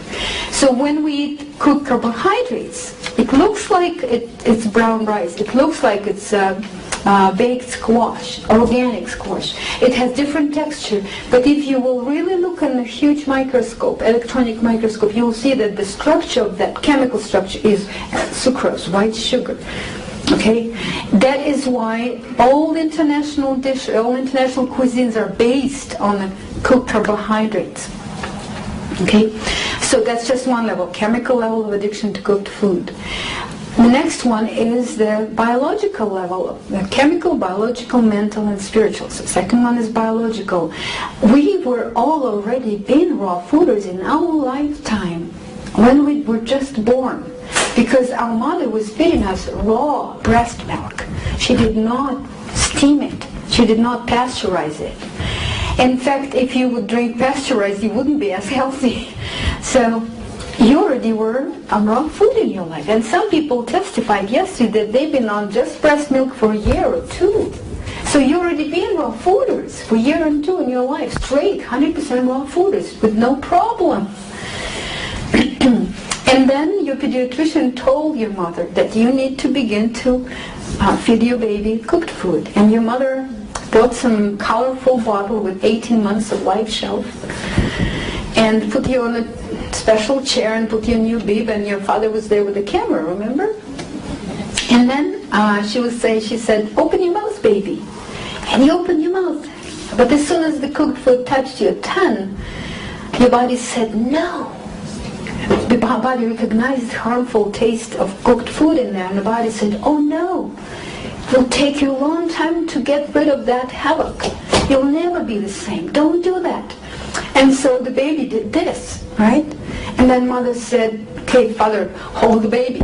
And then they forced it into you. And then you spit it out. And they did it again. You did it again.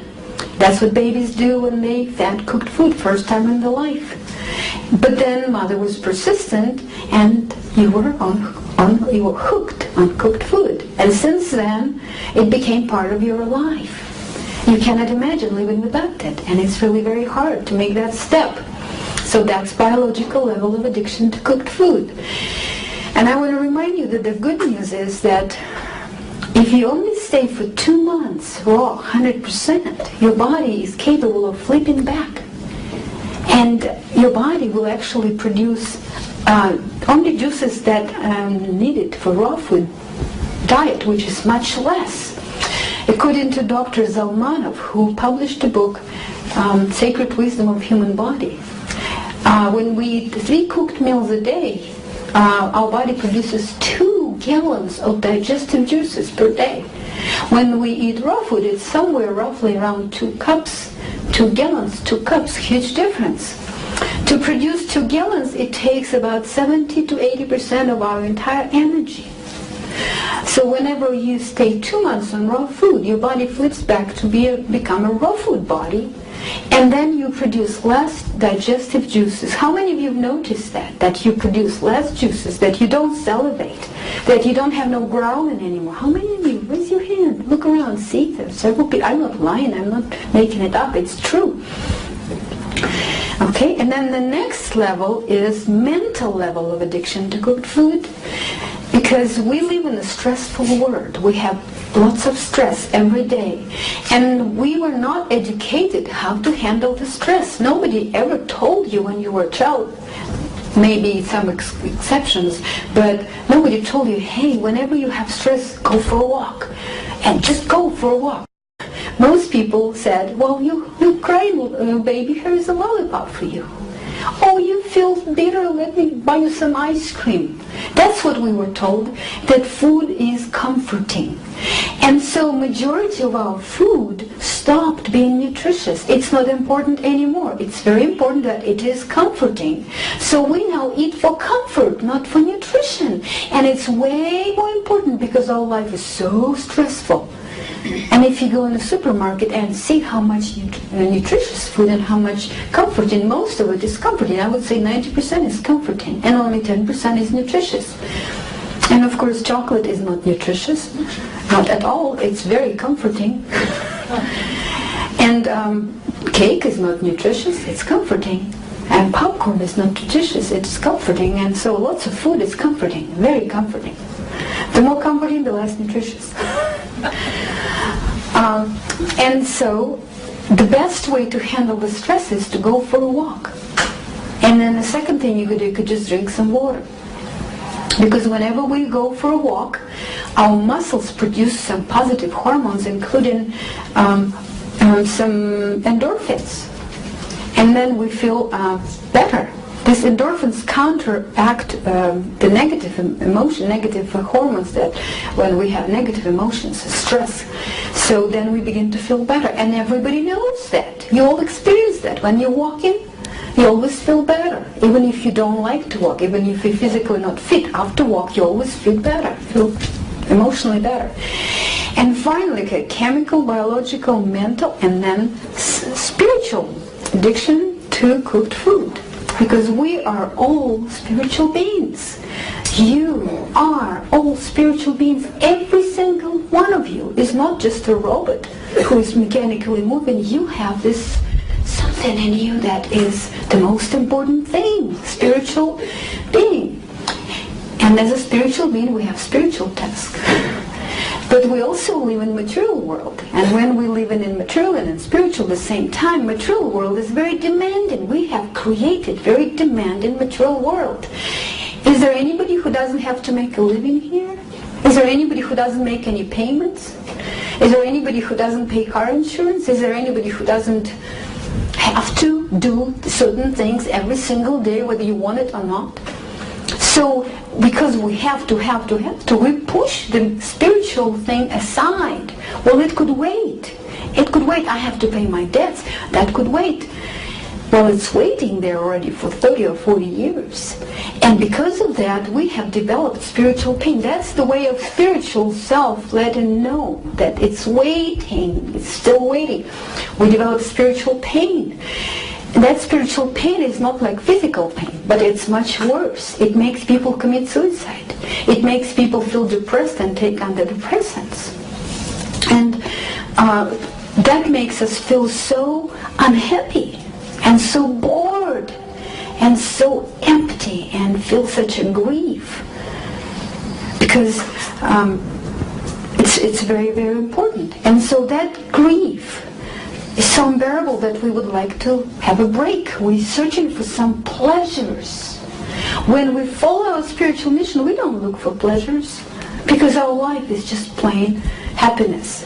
But when we don't, when our life is really shallow, then we're looking for pleasures. Are we looking for pleasures? What are pleasures?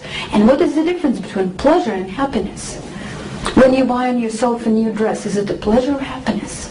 Some people think it's happiness, but it's actually pleasure. And when you buy yourself a new expensive car, is it a pleasure or happiness? And in Russia, they all believe it's happiness. What do you think? What is it? It's just a pleasure. When you eat in good food, delicious food, what is that? Happiness? Pleasure. So what is happiness? Happiness is when you are fulfilling your spiritual self, when you're connected to your inner being. That's happiness, and that's the feeling. It doesn't go anywhere away. Actually, happiness fills you with energy, and it gives you, and it doesn't take any hormones from your body. It doesn't waste anything. When pleasures, whenever you experience pleasure, it's wasting your hormones. It's draining your system. And in order to eat, you need to drain some hormones. In order to experience high, you need to drain some hormones. And people who use pleasures all the time, like, some people have so much money, they could buy any pleasures. They become very depressed because they drain their positive hormones. They lack hormones. So pleasures are really harmful. No wonder all masters were staying away from pleasures. They were trying to live the life with little pleasures so they will be closer to happiness. That's two things. Some people think that they could substitute happiness with more pleasures. They think the more pleasures they have, the closer they to happiness, but actually they're further and further away. So the most accessible, the most available, the most inexpensive pleasure is cooked food. And it does knock you down for a few minutes.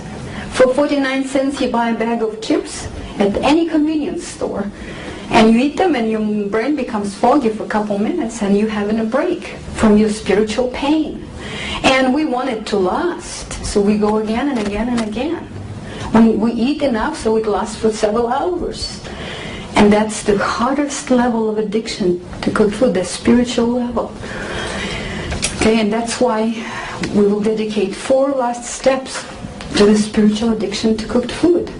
I found out that, in fact, I read about this in a big book of alcoholics, Alcoholics Anonymous, that if people don't find a spiritual mission, if they get rid of one addiction, another addiction will instantly come in. They'll begin to do something else because they cannot live with the whole, spiritual hole in their heart and without addiction. Addiction helps them to cope. Addiction to cooked food, I believe, is the hardest of all addictions. Several people already, professionals, specialists, psychologists, told me that cooked food, Cook Food Anonymous, 12 Steps to Raw Food is their program of the 21st century, because they say when people go raw 100%, they simultaneously quit smoking, drinking, drugs, and any other abuse of the body, because that is the hardest. That kind of includes all the rest of addictions in it. How many of you know that when you go raw you cannot smoke? How many of you heard that? Nobody knew. You know that you cannot smoke. You just cannot. You're unable to smoke. And you cannot drink alcohol. You just stop. It doesn't work. How many of you noticed that? Thank you. Thank you. See? That's how my husband quit drinking. We came from Russia. He was drinking wine. I had to hide it in the house. I know. But he just, after 6 months being raw, he says, well, I forgot about drinking. I said, what do you mean you forgot? I thought you just do it on purpose. You just decided to be healthy. He said, no, I forgot. I didn't even think about it. And then it was so weird to celebrate New Year's Eve and not even have a champagne. When my mother, who had already cancer, I called her and she says, I'm drinking champagne in your health. Like, it's in Russia. It's impossible not to drink champagne for the New Year's Eve. And we didn't. We didn't really care. It was the first time in our life. Okay? My friend says, I'm quitting to smoke. I said, are you quitting to eat cooked food? He said, no. I said, do you know that if you quit eating cooked food, you'll quit smoke automatically? He said, I do know that. I said, so why don't? He said, but it's harder to quit eating cooked food than to quit smoking. So I'll just do one at a time. Okay. Well, this is a very radical idea that cooked food is addictive. To me it is so obvious, and to so many people it is so obvious. To everybody who tried to stay 100% raw, it is obvious that cooked food is addictive. But to majority of the world it is very radical idea. And I don't blame you if you feel resistance inside, and I'll try to work with that. Can I ask you my 3 questions? Some people didn't hear my 3 questions. Have you ever overeaten in your life? Yes. Did you like how you feel? No. Can you promise me right now you'll never do it again? No. What does it tell you? That there's something you would like to, but you cannot promise.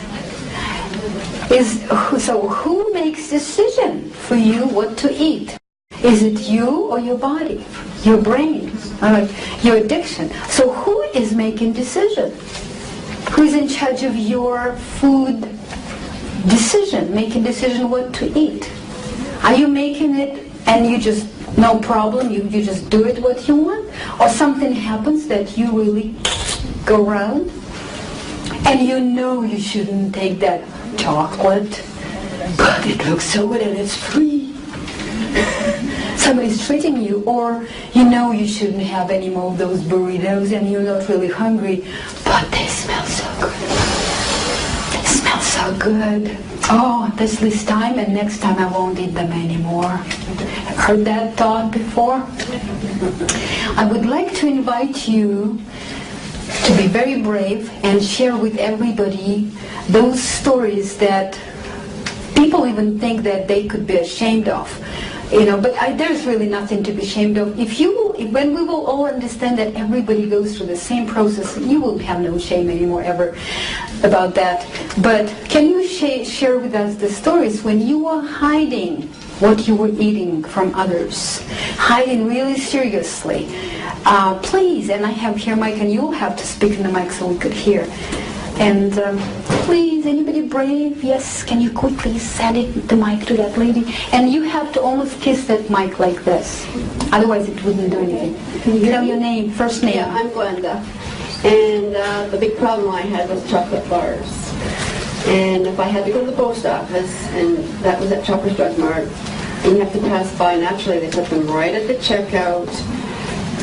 Or the dollar store was worse, because then it's 2 for $1 and they won't let you buy one. You got to buy 2. And I said, I don't want 2. You have to buy 2, but I'll eat them. That's your problem. You have to buy 2. I would eat 2, but I'd hide the wrappers, so my husband wouldn't know that I had any chocolate bars. Thank you so much for your honesty. Please, next. But let me tell you the story that happened to the lady who told me last weekend.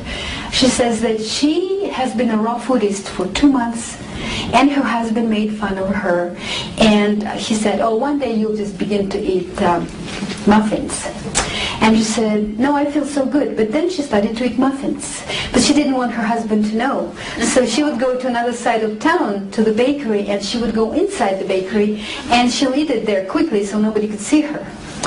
And then there was a rainy day, and she had dark raincoat, and she had crumbles on her raincoat, and she didn't notice. So she came home, and her husband looked at her, and he said, oh, you had a muffin. And she said, no, I didn't, and she became red. And he said, how about crumbles on your raincoat? And then she said, oh, yeah, I did have a muffin. So, can you tell me anything like that? Please? See, there's nothing to be ashamed of. It's a normal behavior.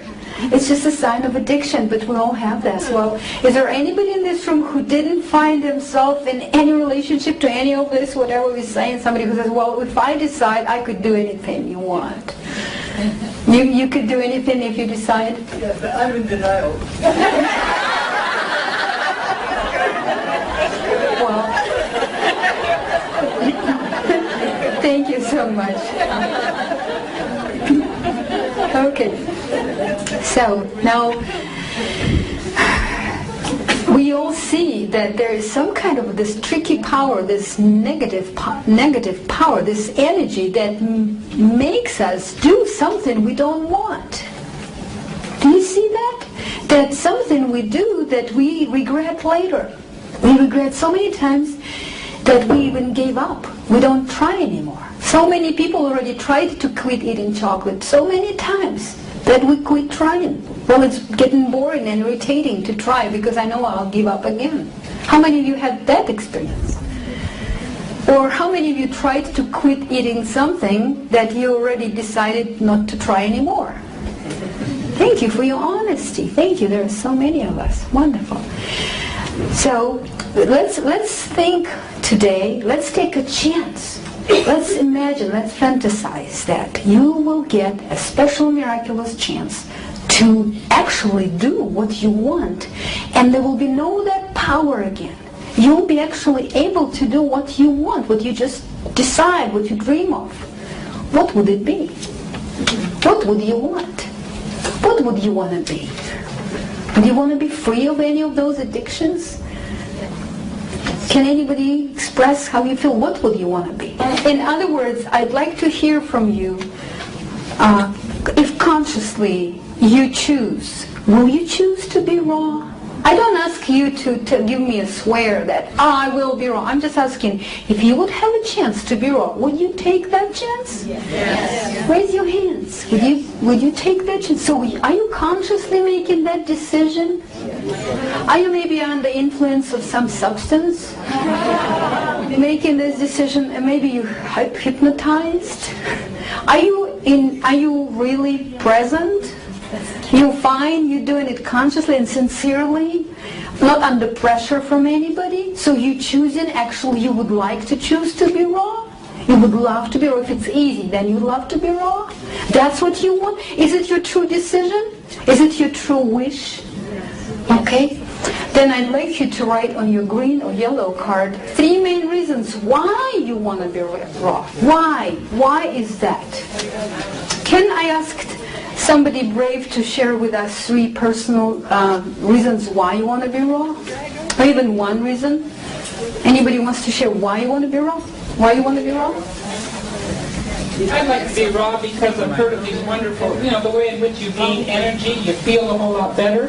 And I just find as we get older and older, we just don't always feel as well. And that would be really big to me, to start feeling. I hear people say that they feel 10, 20 years younger.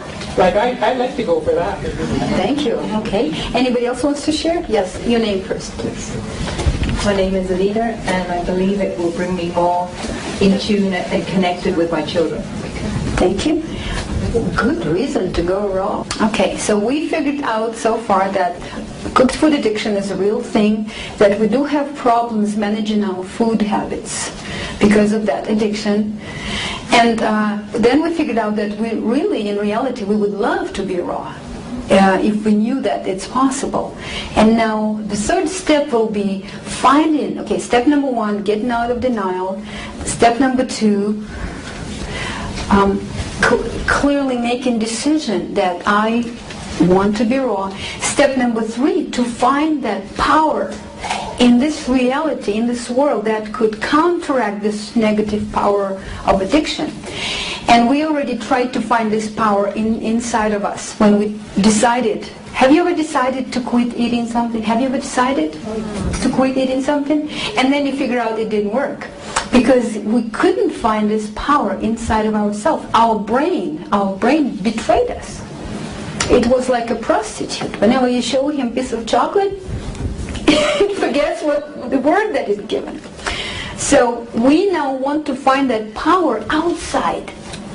And we have here 125 friends who are willing to help and support you.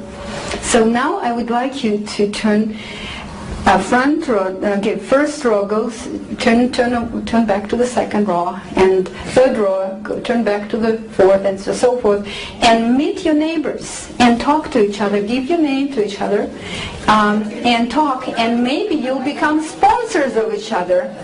You'll become raw food sponsors. I would like everybody tonight get a sponsor. I would want everybody walk away tonight with a sponsor. And if you already found somebody who you feel comfortable be sponsored with, vice versa, they're sponsored, he's your sponsor. Then you could go ahead and write on the back of your green card their cell phone number or home number. But if you didn't, let's continue. You could just look around and see, maybe you see somewhere where you don't shy, when you feel comfortable calling each other. You want to find somebody who has similar interests, similar illness, similar something. You don't have to be neighbors. You could live even in a different country. I'm sponsored for one lady from Pennsylvania. She calls me twice a year. She's a raw food teacher. Everybody sometimes have a moment of weakness. Okay, and then I'll teach you how to be a good sponsor. Okay, so please right now find yourself somebody sponsor. Do you know what sponsor needs to do? Let me explain you what sponsor needs to do. I want to ask you, for 2 months, every time you think about cooked food, you call your sponsor, and sponsor will help you to stop thinking about cooked food. So for 2 months, if you would decide to go longer, you could do it longer, but usually it's only necessary within the first week or so. If you'll be able to conquer all your temptations with the help of your sponsor during the first week, you'll know how to treat it in the future, unless there's some unusual circumstance will come. Then it will be very rarely. But you will need to call your sponsor. You know why it works? Because your brain will betray you. But your sponsor, he won't betray you. Your sponsor already promised you to be dedicated to your decision. I want to remind you a story of Odysseus. He's a famous adventurist and sailor. He was sailing through Adriatic Sea, and there were the sirens on one island. And when the sirens will begin to sing, and anybody will see them, the person will fall in love with them and follow, and then this person will die, will never come back. So Odysseus, he was famous, he was king, and he wanted to see these sirens, but he didn't want to die. So he asked his sailors to tie him to the ship. So they tied him to the very front of the ship. And then he ordered them all to close their eyes, close their ears, and just, not to untie him no matter what happens. And when he heard and saw the sirens, he started to beg and order and yell at the sailors, "Untie me! Just disregard my previous order. I want to go after them." But they didn't do that. And he was all bleeding because he was trying to get away from these ties. And after they passed this Sirens Island, he said, "Thank you. You saved my life. I am the only living person who's heard the sirens but didn't die." So basically your sponsor is the person there. It's like anchor for you. Somebody who will stay sober no matter what and will be talking you from eating that piece of cooked food, who will always remind you of benefits of raw food, and this person will keep reminding you that you were the one who made the decision to stick to raw. And let's go through one traditional way of talking. For example, I'm walking in my office, and I've been 3 days raw, and my boss is offering me candy there. And so I took a candy and I brought it to my desk, and I just put it in and this candy really doesn't let me work. It's sitting there and it's magnetizing me, hypnotizing me. So I'm calling my sponsor saying, "You know what? My boss just came from England, and he brought this McCartney special candy that I'll never have a chance to try. And I think that I'm capable of just eating that candy and continuing my raw food diet. But because I promised that I'll call you, I'm calling you. So what do you say?" And so what does sponsor say? Sponsor first says, "Close the desk and just don't look at the candy, so just it's out of your sight. And can I ask you, how long have you been raw?" And I say, "Well, I've been raw 2.5 days. So how do you feel?" "Oh, I feel so good." Oh, sponsors, you need to focus attention on positive side. So you always want to emphasize, "So how do you feel?" And when they say good, you say, "Oh, really? Oh, how wonderful." You kind of let them talk about that, okay? And those who are the other side, you just keep saying, "Oh, yeah, I feel so good. It was so wonderful. I was so proud of myself. I was so happy that I was raw for 2.5 days. My headaches is gone. I don't take any painkillers." And then the sponsor is asking over the phone, "So do you have your card on you?" I say, "Yeah, I do have my card on me." "So what's the first number there?" "Oh, it says, well, I have this illness. I have these horrible allergies that don't let me exist. So how is your allergy during this 2.5 days?" "Oh, fantastic. My allergies are just completely almost gone. I don't even take any more medicine, and it's just wonderful." Now, do you realize that this chocolate, McCartney chocolate, could completely jeopardize your whole being so well, doing so fine? Do you remember what Viktoria said in the class, that if you will just try once, you would want to try again? Well, audience, do you understand that when somebody already said something positive, so positive, and then we begin to speak about a piece of chocolate, that sounds kind of ridiculous? Do you understand that? So when you bring this and make this positive emphasis, and then you just suddenly ask about, "So how about that piece of chocolate?" You will already see that really it's your brain made it like big, It's really small. It's really, what it's going to do to you? It's going to put you down. All your efforts, would you like that? Okay, what's second on your card? Oh, I really don't want my children to take care of me like I did took care of my parents.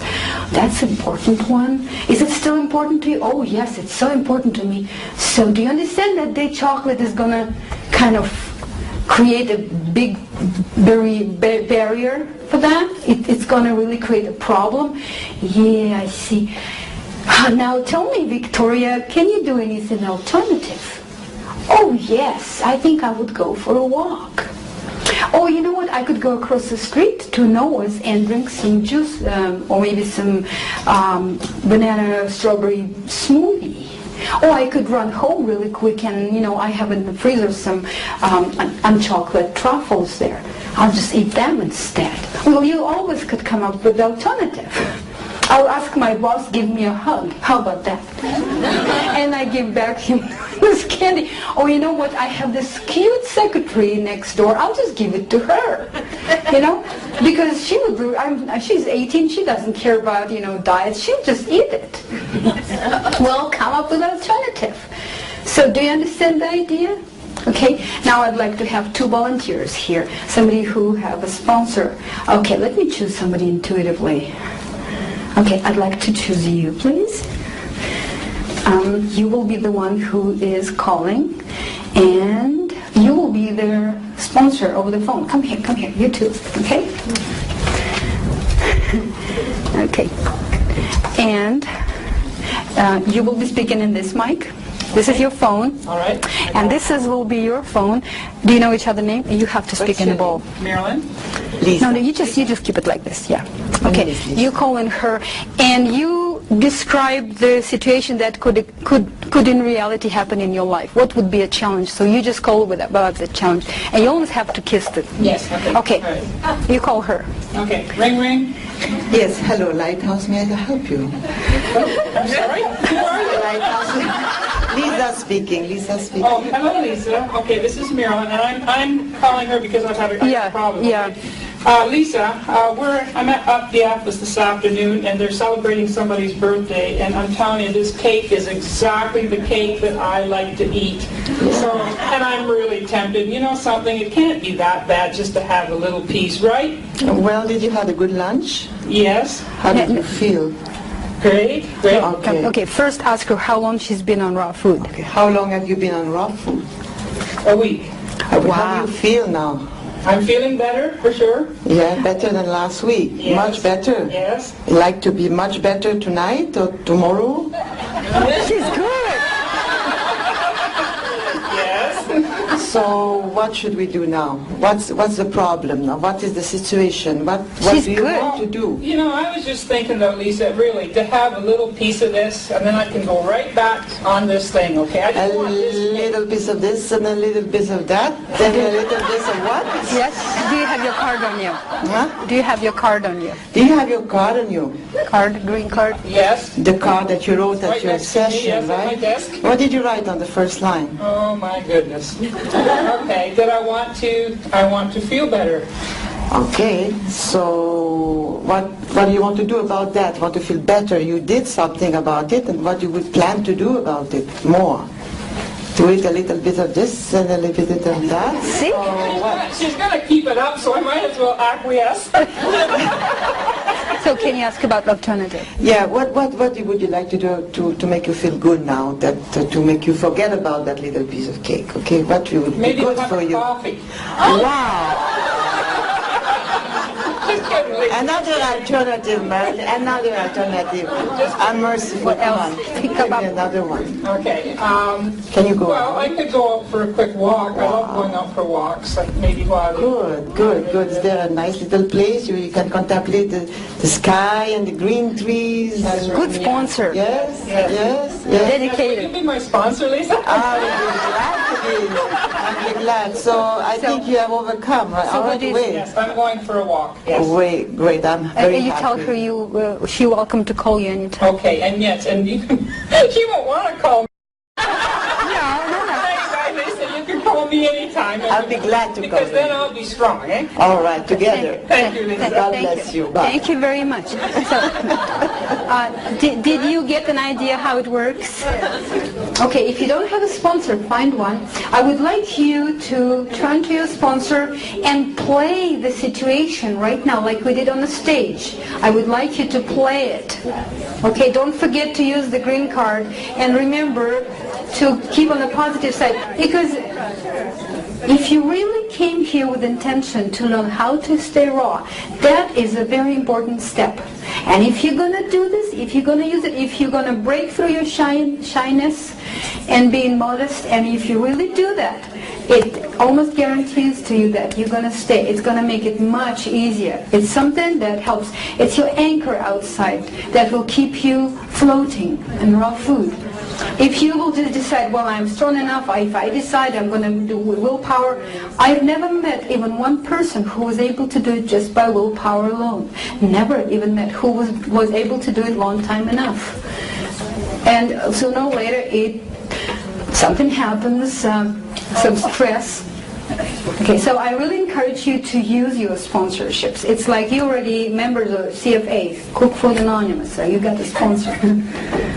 If you don't like to use your personal sponsor, and if you can afford it, you can hire a professional psychologist to do that for you.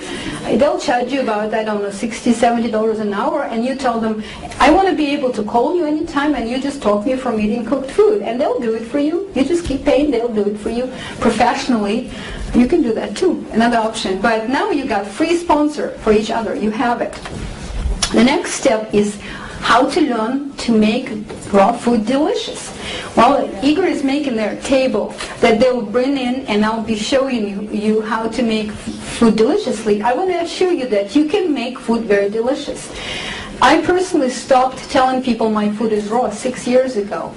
And it all started with catering one raw wedding. When we just came to Ashland, and I didn't have a job, and I really, really needed some cash. All we had is our backpacks, and in the storage we had the machinery. And then somebody called and said, I heard you're a good chef. I said, sure. And they didn't tell me raw chef. They said, can you cater for a wedding? I said, sure. And I felt it would be unethical for me to even think about making cooked wedding, cooked catering. So I decided I'm going to make them raw catering, and it will be a challenge for me, but I thought, well, we'll see what will happen. And so I made a 3-tier wedding cake, and I made beautiful finger foods, and I made like a pig. The pate was like a pig, like a fried pig, and it was very funny. And it had lots of cucumbers around it and sunflower in the middle. And so we just made lots of food, beautiful sundaes and beautiful smoothies and lots of candies.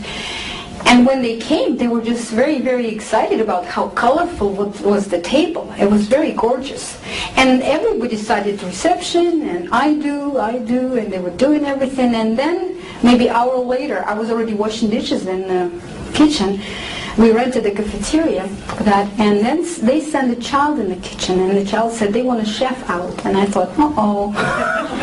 I hope they don't ask for money. I already spent the money. And I came out, and they look at me, just like you now, and they say, can you tell us what's in the food? And they said, what's special about this food? It's so different. Well, it's good. And I thought, oh. But they say it's so different. Is it Russian food? They said, what kind of herb did you put in all the dishes? And I was thinking, if I say it's raw food, they'll panic because they think, oh, salmonella, meat. So I just thought, what do? I say, come into the kitchen. And I showed them how I just made this garden burger. And I showed them how I made this candy. And they forgot about the bride and the groom. And they took pieces of napkins and they started to write on somebody's back, wait a minute, what did you just put there? How much did you just put nuts there? What kind of equipment is that? Where can I learn about that? They were not health seekers. They were just regular people. They never ever read any health article in their life. But they loved how they felt. And they liked how it tasted. And they were very interested. And from that wedding, I had a big class in Ashland. And they said, can you teach my wife how to make this food? I want to eat this food all the time. Because the food was delicious. And if the food is delicious, who would say anything against? Like, this gentleman is afraid that on his Thanksgiving the food won't be as competitive as it could be on cooked food. Well, it could be. Just put more ginger there, more lemon juice, more garlic, more stuff, more different tastes, more flavors. Make it delicious. And I'm sure you have recipes already. Okay, so you absolutely can make food delicious. Also, in your household, don't start introducing raw food to your household with wheatgrass juice and energy soup. Learn when you learn to make something more palatable, because people sometimes don't care if it looks like your blood and it's like really full of magnesium or calcium. In your household, they want it to be, first of all, comforting and delicious and feeling safe to eat, not like something like atomic. For example, one simple recipe is a smoothie is 1 orange and 1 banana. Of course, you peel them first, and you just blend orange first and then put banana in there. Banana could be fresh, could be frozen. And that is delicious smoothie, out of this world, to live for, delicious. Now, it's very important how you serve it. Don't pour that smoothie in the old coffee mug which says Grandma loves you with broken handle.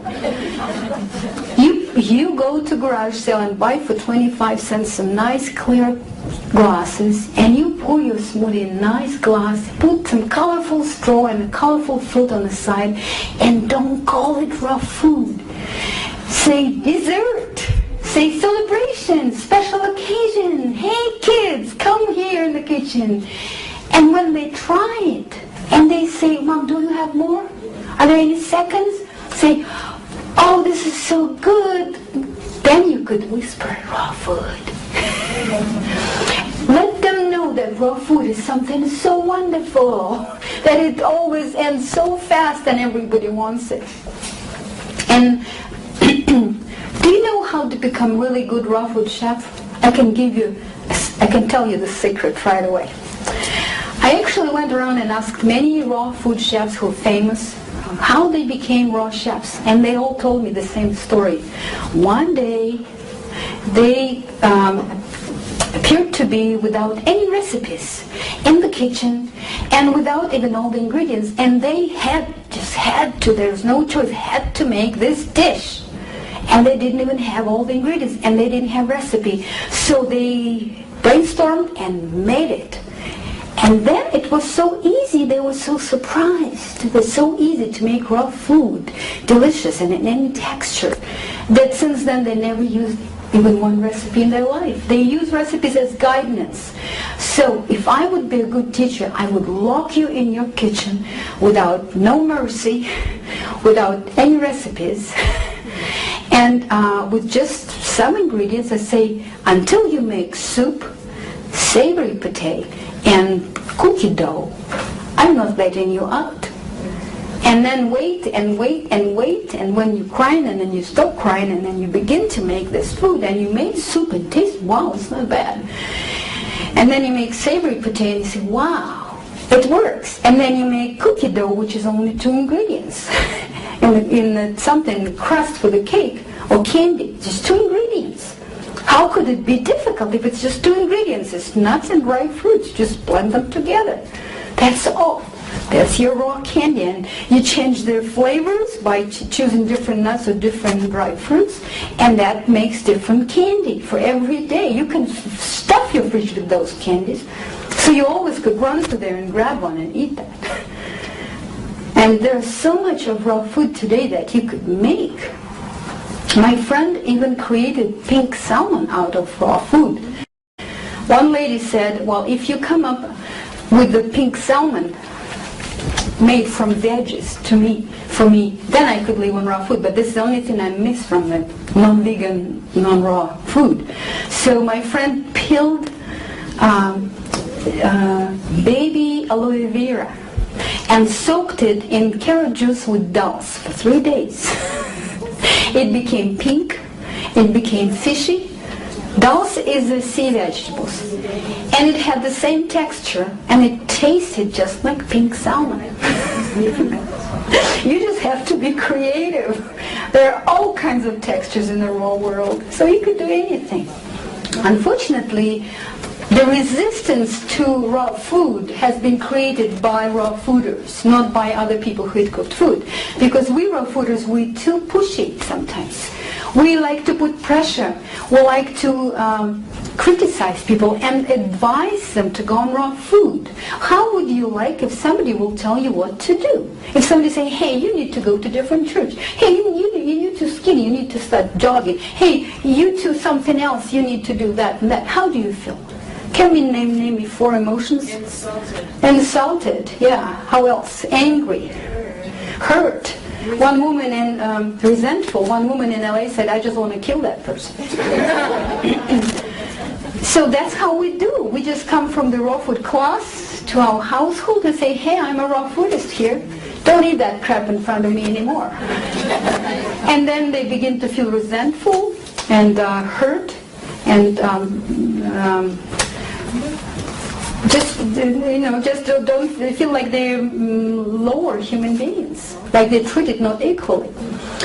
So I think on the other hand, if we will be what raw fooders are, if we will be loving and hugging and smiling and joking and energized and healthy, raw fooders, that's the way they are.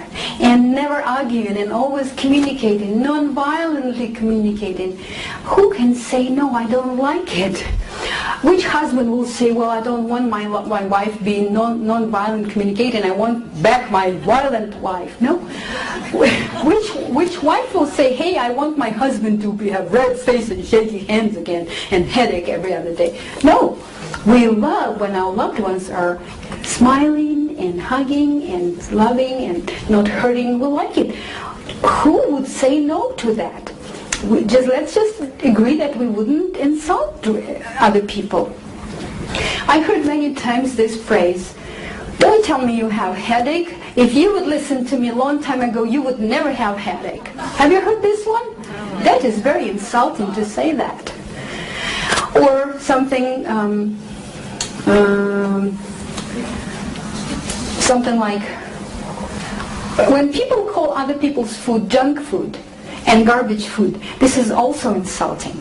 Because if I'll tell you, hey, you have junk clothes on you, it's insulting, right? If I say, hey, you have garbage piano in your house, that's insulting. I say, hey, your Mercedes is junk. You will say, well, I'm insulted. I'm going to call you on a duel. But why do we say that? Well, you're still eating that junk? Well, that's like acceptable. I think it's not acceptable, okay? So if we want to live in peace with the cooked world, we have to, first of all, be accepting. We shouldn't go into what's called codependency. When we're trying to change the world instead of changing ourselves, that's called codependency. You can change only one person in the world. No matter how hard you try, only one person in the world. Who is that? Yourself. But if you will concentrate on yourself, we can change the world. Do you agree? And you have unlimited power over that person. So concentrate on yourself. Is there anything you can improve in your own self? Can you improve, or are you already perfect? Can you work on yourself more? Everybody are asking you. Can you work on yourself? So do you have energy to continue? Okay, keep working. And let's not work in somebody else's garden. Let's work in our own, okay? And then it's going to work. How to say no, that's a big one. Many people quit eating cooked food because they didn't know what to do. How many of you quit eating raw food because you didn't know how to say no to your loved ones? Raise your hands up higher, higher, higher. Thank you, thank you. Okay, imagine your mother has made you a pie. Imagine your ex-mother-in-law made you an apple pie. And she brought it to you and it looks really good. And she said, "Hey, Elaine, I want to give it to you. I made it specially for you. I went shopping, I bought the best organic ingredients, and I made it specially for you because I remember how you loved it." Well, do you think saying no to her will really hurt her feelings? What do you think? Okay. Most likely, it depends how you say. So, let's make analysis. What is her goal? Is her goal actually your digesting of the cake? That the cake really actually gets into your system and you digest it and then you go to the bathroom? That's your goal? That's her goal? What's her goal? Her goal is to make you happy, right? Her goal actually is to show you that no matter what happened between you and somebody, she still loves you. Is there any way for you to acknowledge that without even eating the cake? How can we acknowledge that other person, how can we acknowledge other person's love and attention? Let's try to say 3 sentences to that mother-in-law that will acknowledge her effort. Can you come up with something? For example, "Mother, I'm so moved." Try not to just say thank you. Try to explain, to describe your feelings, your emotions that you're going through when you see her giving you that cake. Emotions. Describe it to her so she pictures how you feel and she will feel happy. Say, "I'm so moved when I think about you going and buying it, especially for me in an organic store. I'm so deeply touched. I see how you love me. Can I please give you a hug? Can you please create at least 3 sentences?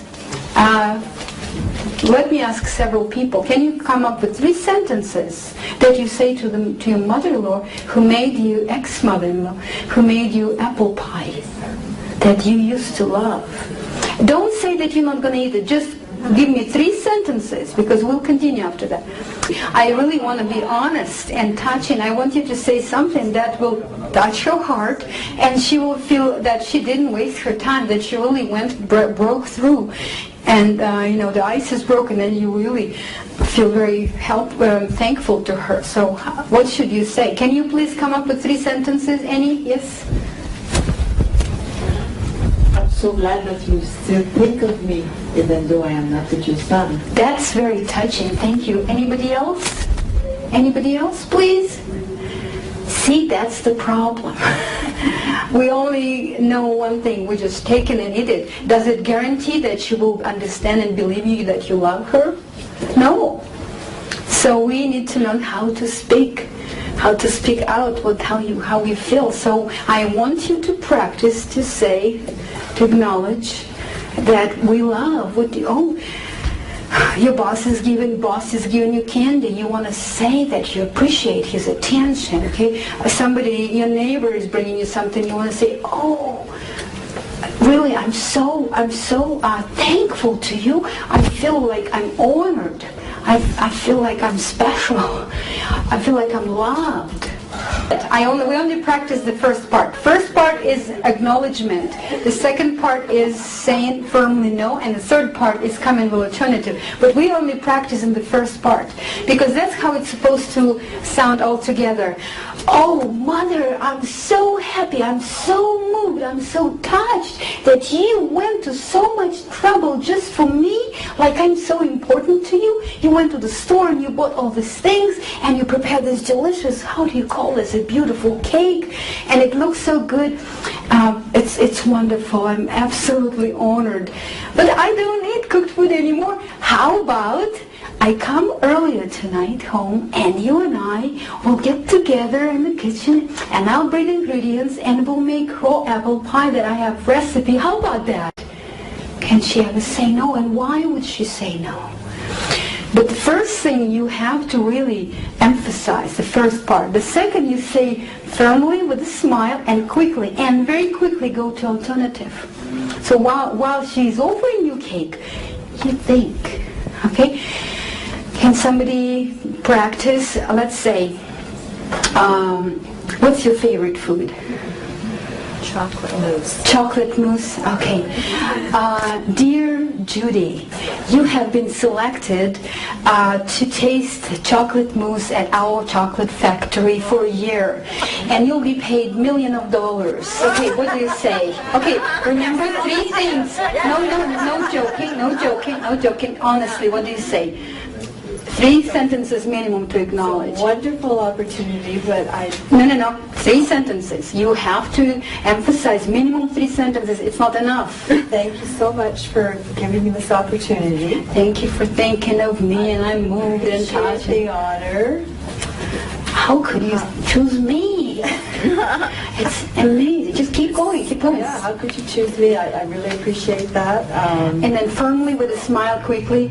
But I'm no longer eating chocolate. How about you offer it to my friend Cindy?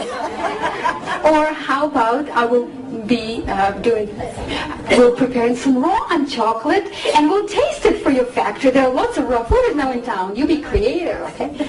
See, that is their formula that will never offend anybody. And you could say as many sentences, good job, in the beginning as possible, and that will enhance your entire life, not only the raw food part of your life. Because sometimes we need to say no. Do you remember how we teach our children?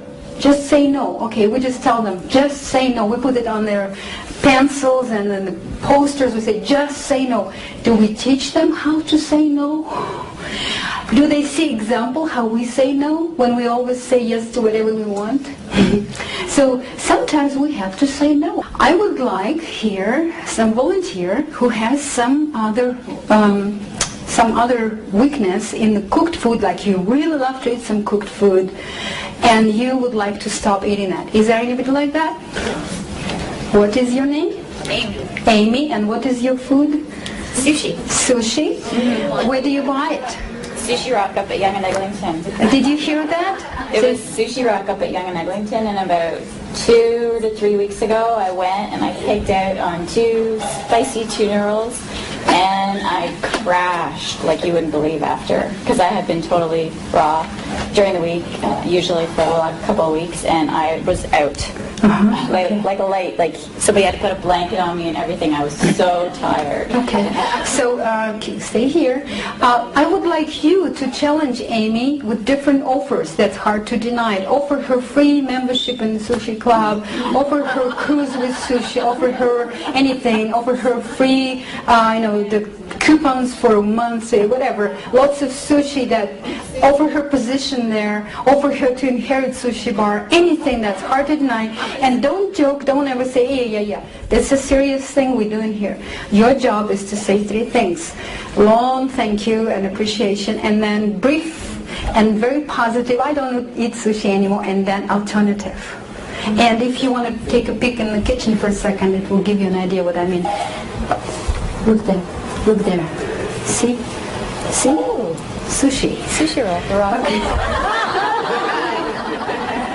Okay, so please come up with your questions louder, and don't forget to call her Amy, so she feels it personal. Okay, please. I was going to say, because you've been such a long-standing customer of Sushi Rock, so loyal, coming here every week, we'd love to give you a lifelong pass to have sushi delivered straight to your doorstep once a week. Okay, let's see if Amy will figure out what to answer to that. Oh my God, you're kidding. I'm so pleased. I can't believe that I've been offered this opportunity. And about 3 weeks ago, I probably would have taken you up on it. I'm really, really pleased. But unfortunately, today I've decided... Fortunately, I've decided to not eat sushi anymore. Don't say I decided. Say it's like it's a fact. I don't eat sushi anymore, period. I no longer eat sushi. How about I set up the table and teach you how to make raw sushi, totally raw. Or if you're really so loyal to me. Yeah. Yeah, what do you say? What do you say? That sounds like a really interesting option. Okay, very good. Oh, somebody else wanted to? Yeah, you're not there yet. Just a moment. We need to create the patch. Please, somebody, please. Yes, Erica? Amy, I would like to offer you, or I'm offering you, a 2-week flight and stay in Hawaii on the wonderful island of Kauai, and you can have wonderful fresh sushi. Sushi in Hawaii. Sushi in Hawaii, luau's, and wonderful dancing and music. Wow, that sounds like an amazing, amazing opportunity, and I'm very thankful that you're giving me this opportunity. Yeah, that's 2. You need to say minimum 3. Oh, so smooth, I'm so touched, pleased. I can't express how thankful I am that you're offering good this to enough. me. However, I no longer eat sushi, but I would love to come to Hawaii and show you how to make. She's getting better and better. Okay, thank you, Erica. What do you say? What do you say? Well, I have heard so much about the raw food diet. I would really like to learn. I think Hawaii would be a perfect place. Sounds good. And so one more. She needs one more. Really creative one. Yes. Your eldest son, sushi is about fish. But there's rice in it, and that's cooked, and it's full of sugar. Okay, so please. She's good, yeah. One more. Anybody creative person here? One person, please. Yes. Hi, Amy. A bunch of us I'm Amy's friend here, and a bunch of us are going out tonight for sushi, and I'd like if you can come along. It's my birthday, and we're celebrating my 30th birthday. Who's paying? And actually, yeah, my boyfriend's paying for everybody, so it's like all you can eat sushi. Thank you very much, Mary. I really appreciate it. Sounds like a fantastic time, and really thankful that you're inviting me to come out with all your friends. However, I no longer eat sushi rolls, but I would love to come and partake of the sushi salad, or seaweed salad, the seaweed salad, because that's totally raw. Wonderful. Okay, now we want somebody who will play devil advocate here. Erica, come here, please. Erica, I want you to seduce Amy and say something like, come on, you're not a nun. You can allow yourself sometimes a little pleasure. You've been working so hard. You've been not eating sushi already for 2 months. Well, a little piece wouldn't hurt. Victoria is not here already. Nobody will know. And you interrupt her and say, no, but then I would feel, and you describe how you feel. I don't want to do it. A little piece will make me eat more. And you can say, come on. Life is about pleasure. Whatever you think. Yeah, okay? And I'll give you my little bowl. Okay, we'll see who'll win. Now, Amy, you have come to Hawaii and you have showed us how to make live food sushi, and it's wonderful, but we just had somebody bring in fresh tuna just off the boat.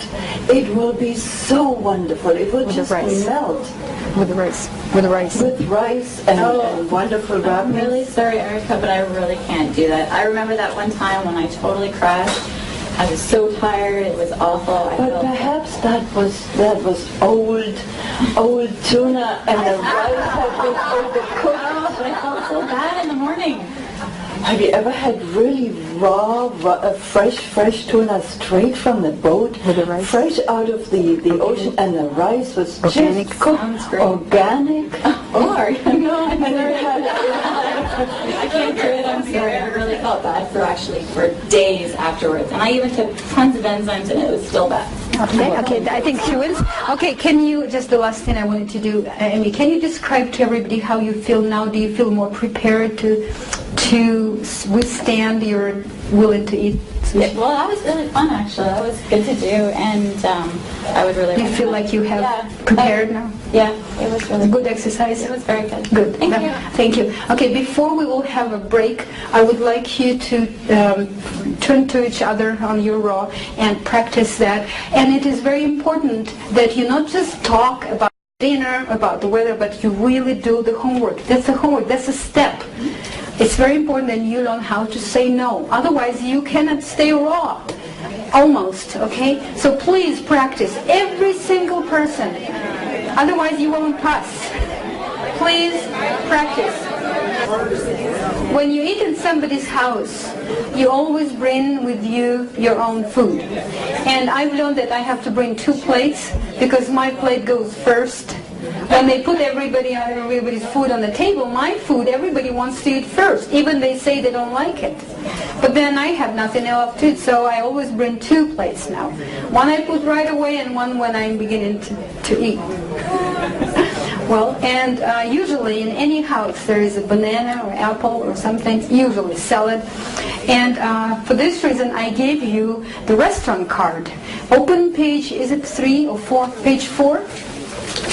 Did you see the restaurant card? Oh, yes. Okay. What we did in Ashland, Oregon, we got together, about 50 people, enthusiasts of raw food. We have many more people who eat raw food, but enthusiasts, maybe core group.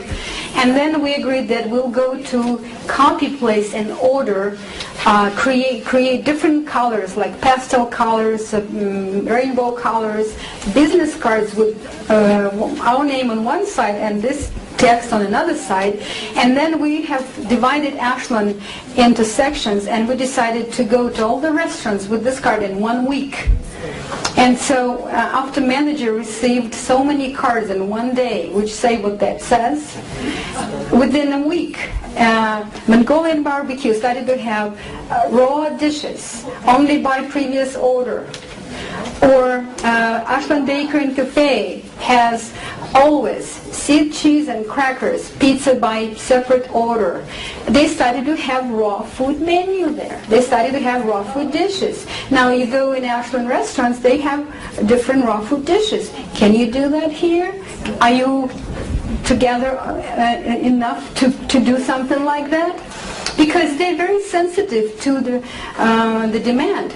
If a manager would come, waitresses would come to manager and say, hey, people keep asking me for the raw food, they keep bringing those cards, they will react. They'll at least create some kind of dressing, raw dressing and a salad for you. And when you give this card to the regular chef who is making food every day, even in Chinese store, they don't have anything raw on the menu, but whatever they make comes from raw food. They just cook it. The chefs, they're so tired of their routine, they love the challenge. And they bring to me the most incredible dishes, like mounds, like a pyramid of all different colors, big, much bigger than what it costs in the menu, like $2.99. And I make sure I whisper to the waiter, I say, just tell chef I'll send him a little tip too, if he be creative. It works. Okay, did I answer your question? Good. So we could keep going. The next step would be to get additional activity or hobby. When you will go on raw food, in the fantasize you've been on raw food a couple months, you'll notice that you begin to sleep less. How many of you notice you sleep less on raw food? Anybody here? So you'll have more time. You'll have more energy. And not right away, but eventually you'll have more money too. In the beginning you'll have to spend some time on appliances, but then eventually you will be spending less because you will be eating less things. And the appliances that you buy, they will last for a lifetime. So you will be spending little. Because I eat so little, I could go and buy the best organic food for myself because I only eat 1 thing or 2 things per day. That I can afford it. I was thinking that I spend much, but when my brother came from Russia and I went and bought food for him because he didn't have no money, I was amazed how expensive is cooked food. I was just amazed how much I spent, and they will just eat it quickly and become hungry again. It's just amazing. So you will have more time, more money, and more energy. I'm sure you know what to do with extra money. But more time and more energy really becomes a problem, because when people have extra time, they don't know what to do with that. In regular everyday life, our life has been created, shaped by the society in such a way that the most valuable time of your life is taken to work for some kind of corporation or some kind of a business, and then you have just little leftovers for yourself, where you could just watch TV, do your laundry and clean your house, go to church and take care of your children. And whenever in our real life we have extra time or extra day, what do? Can you honestly tell me? Thank you, we eat. Yes. Whenever we have day off, we make a special celebration, we eat. Whenever we have several hours extra, we go in the kitchen. It seems like to be the most magnifying place in our house that is really drawing our attention all the time. If you begin to eat all the time when you have extra time, you will inevitably get off raw food. So for this reason, you need to find yourself some new activities that you'll be doing in this free time, something really fun, something that's of great interest to you. When people begin to have extra energy, they don't realize that the energy that they gain is not just physical energy. This energy comes on different, multiple levels. They gain mental energy and they gain spiritual energy, and people begin to feel spacey. Have you ever heard that people on raw food begin to feel spacey? They begin to feel overwhelmed. When we're born, we come into this life with so much different kind of energy. We equipped with energy that helps us to understand what is our spiritual mission. We have energy that helps us to see how people feel about us, the energy that helps us to love others and feel one with the whole world, the energy that helps us to sense, how do you feel about me? Do you love me? Are you honest with me? Are you suffering? Are you tortured? Or maybe you lying to me? That is all part of our mental and spiritual energy. And I don't believe we could even guess what we're supposed to do in our life if we don't have that kind of energy. We could only try logically to figure this out, but it will be all wrong. So when you begin to stay raw all the time, you begin to get this energy. And it's absolutely essential that you find out things that you can do in that time. Many of us already been dreaming of many things that are very close to what we're supposed to do. So I want to give you some ideas. How many of you have been dreaming of writing a book and never had enough time and energy and money to write? Yeah. How many of you have been dreaming to take voice lessons? How many of you have been dreaming to take dance lessons? Art lessons?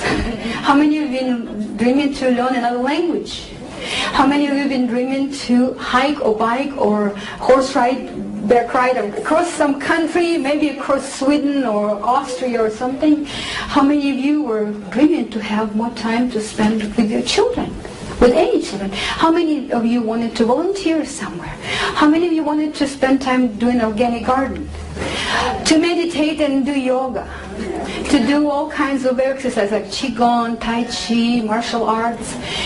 How many of you have been dreaming to buy metal detector and go to the ocean and look for collectibles?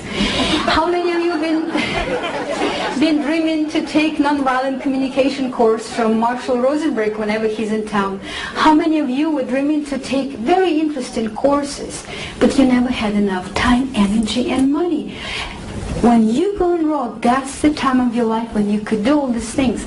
Now I would like to ask to testify some raw fooders have been on raw food more than several weeks, that you actually have been doing some extra things that you didn't do before. Anybody wants to testify? Ever since I am on the raw food diet, in the beginning before I taught, I found I had much more time on my hands. So I began doing art more intensely, and I spent more time journaling. Now I find I have less time because the demands are much bigger than when it's teaching the raw food diet. But I do have more time to do that because I wake up at 5 o'clock and I get out of bed and I... And your energy is not like when people come from work at 5 o'clock, they're completely drained, usually on cooked food. Yeah. So after 5 you still have so many hours? Yeah, I can go until 10 o'clock and I'm fine. But then I go to bed and I tell you I can sleep, and the sleep is of such a quality, it just doesn't compare. I would suggest that if you're serious about going raw, on the way back tonight, stop by and get some from community college, some schedule of events, or take some free magazine that tells about all kind of different clubs and whatever going on here in Toronto, and look for something that really sounds very good to you, and begin to take classes like how to write and illustrate children's books. This is a very interesting class that I took, wonderful. And voice lessons, I really suggest. When I used to have retreats, I would always invite a person who will teach voice lessons to the whole group, and people never even knew that they loved to take voice lessons. And then when I asked to evaluate, then in the end they would always said that that was everybody's favorite thing in the whole retreat, this voice lesson from all the other entertainment. So please pay attention that that's a very important step, and it's easy to do, and it's very pleasant to do, and just don't miss it, okay? And I think now we are to our spiritual steps, okay? So, to follow your heart, You know, I heard this saying, these words, follow your heart, so many times, and I never really listened to it. It didn't ever come through. And the first time I heard about this, when I asked Dr. Jensen, when I told you that when my mother was dying from bone cancer, and then her last words were, I wasted my whole life. When her phrase really dramatically moved me and my husband, and then we were thinking, we are wasting our life. I'm wasting my life. How do I supposed to live my life?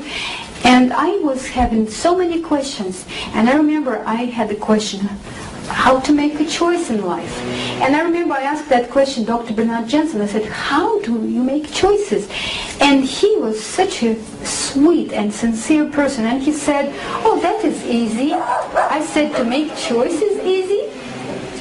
And he said, oh yes. I said, so how do you do that? He said, you just ask your heart, and your heart, not your brain, your heart will tell you what you need to do. Your brain might be very, very against it, but do what your heart tells and you'll never make a mistake. And somehow this time I heard him. And then I shared it with Igor, and I shared it with my children, and we discussed it, and we were all fascinated by how simplicity of that. And right next day after that, it was in San Diego area, there was a presentation. Some doctor was teaching how to do long time hikes.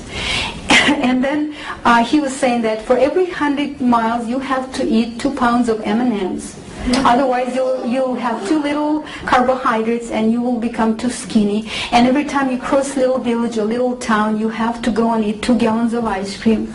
And every time you turn around in your sleep, you have to take a bite from Power Bar.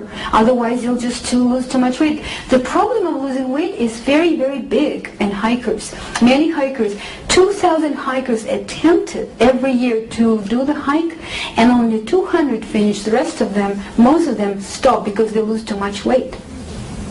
And we were listening to this doctor. We started to have this excitement inside of our hearts. And I looked at Igor and I read in his eyes, we're going. And we looked at our kids and we read in his eyes, we're going too. We knew we're going on some kind of a hike. We didn't know where exactly and when. The only question I had was will it be this year, which will be like in 2 months, or next year? And then somebody else took the mic and he said how much it costs to take a hike, and he said it takes minimum $2,000 per hiker to do a hike, and we didn't have no money. In fact, we maybe had $5. We didn't have no equipment, no gear, no shoes, nothing, and no supplies. Well, the raw food community of San Diego were so excited about us going on a hike as a family on a raw food diet that they said, we'll do fundraising for you. We'll let you do the dinner, and we'll just send the head around. So from the dinner and from the head, we got $800. We were able to buy some important gear like compasses. The date people donated us dates, second standard quality dates, middle dates, 5 dates per person per day. And I read in the book about Thailand monks that they eat 5 dates per person per day. And I thought, well, if they survive on 5 days per day, we should be able to. At least we have minimum.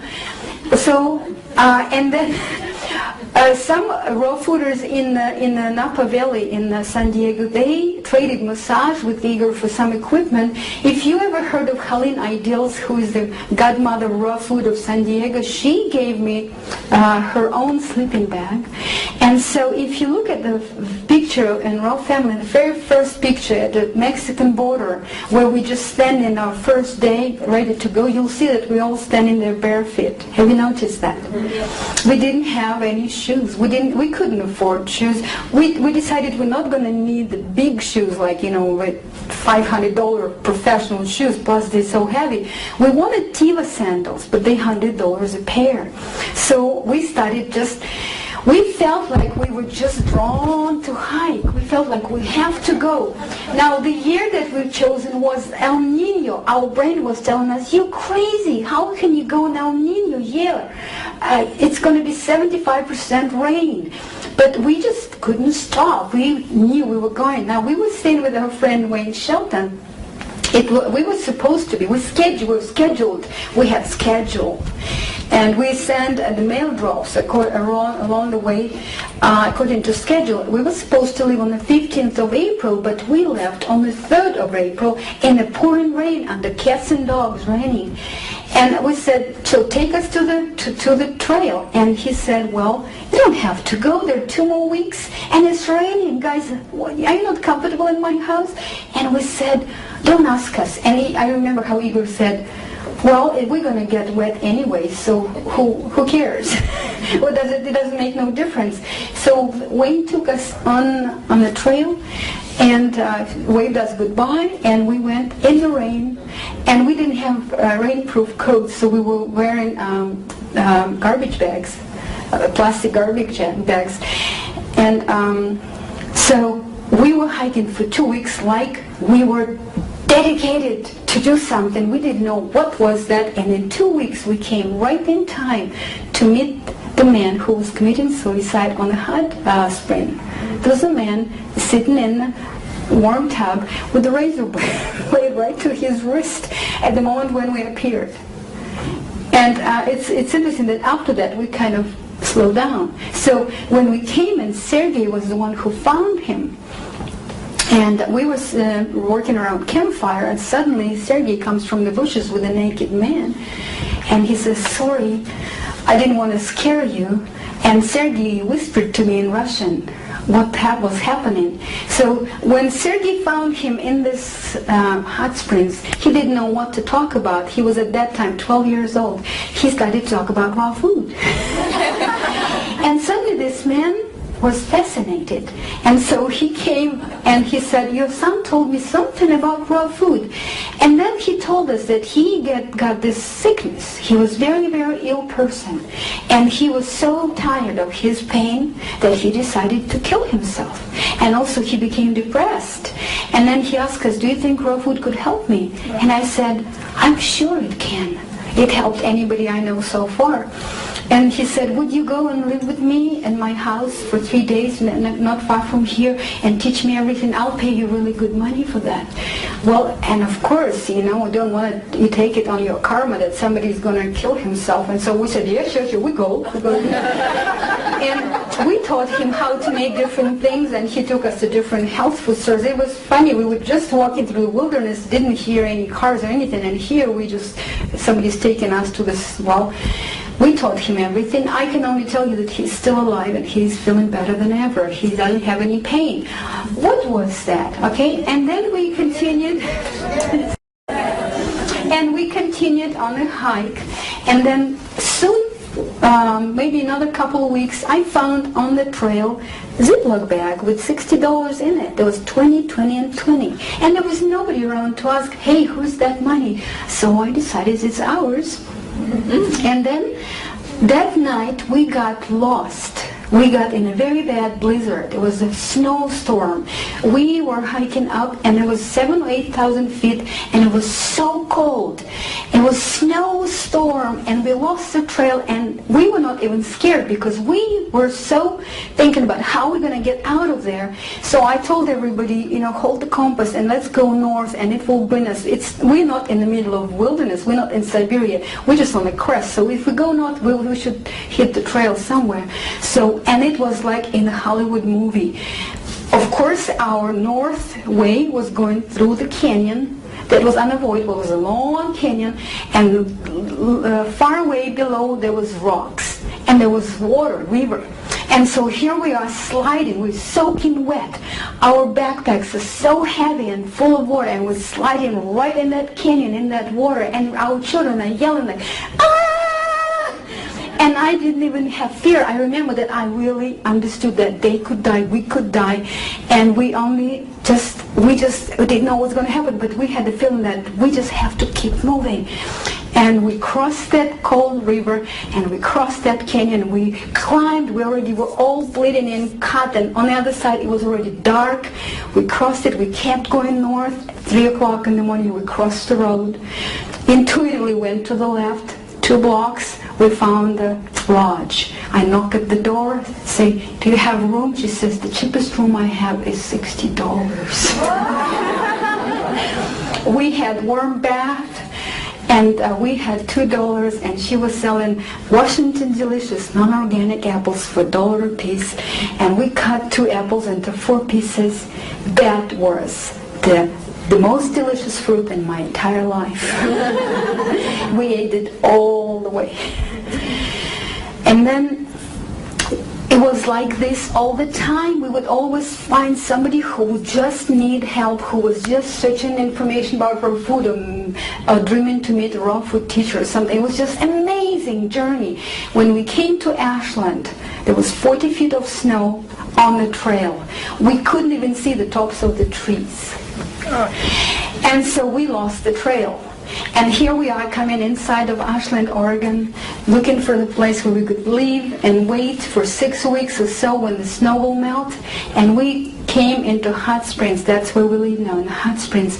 And at the entrance, I'm asking the man, I said, do you know if they have any position here that we could take, any job that needs to be done in exchange for us just living here in the tent for 6 weeks? And the man appeared to be the owner. He said, the only position we have is the chef in the kitchen. And I said, oh no, that wouldn't work for us. Let's come on, guys. And he says, why? You were so desperate a minute ago. I said, you don't want to know. We're on a special diet. He said, no, I insist. Tell me, I don't want to know. And I told him we're on a raw food diet. And suddenly he said, hallelujah. I said, what's wrong?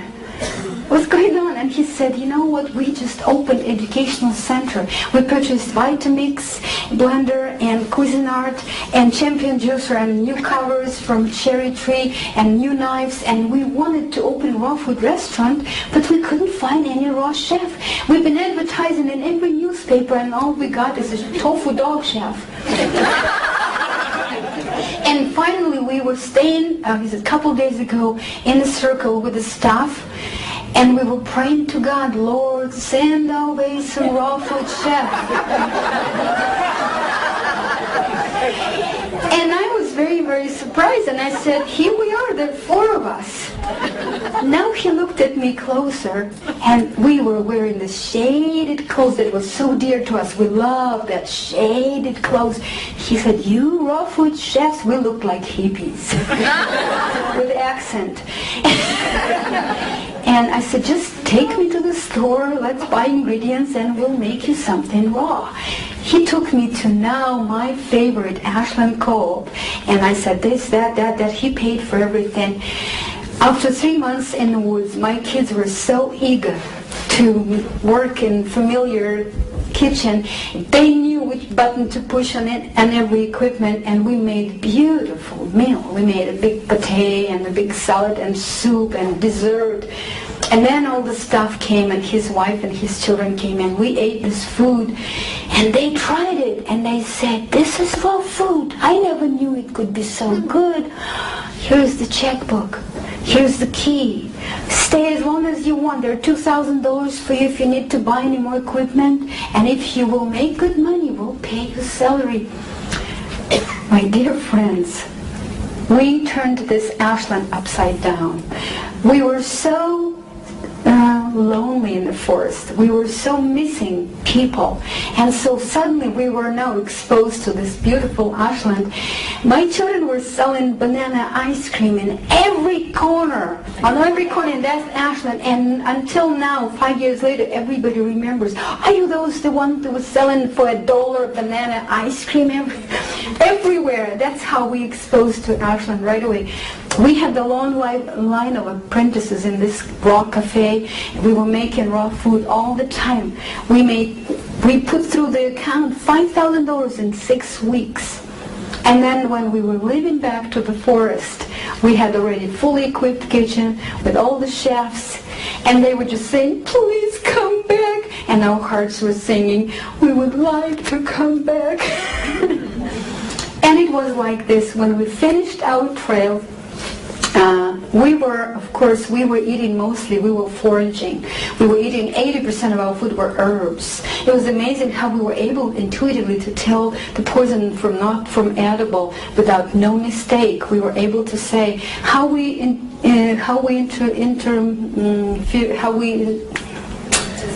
interacted with animals. That was amazing. Valia met mother bear with cubs one-on-one twice. All kinds of snakes. Igor stepped on a snake twice on the same one.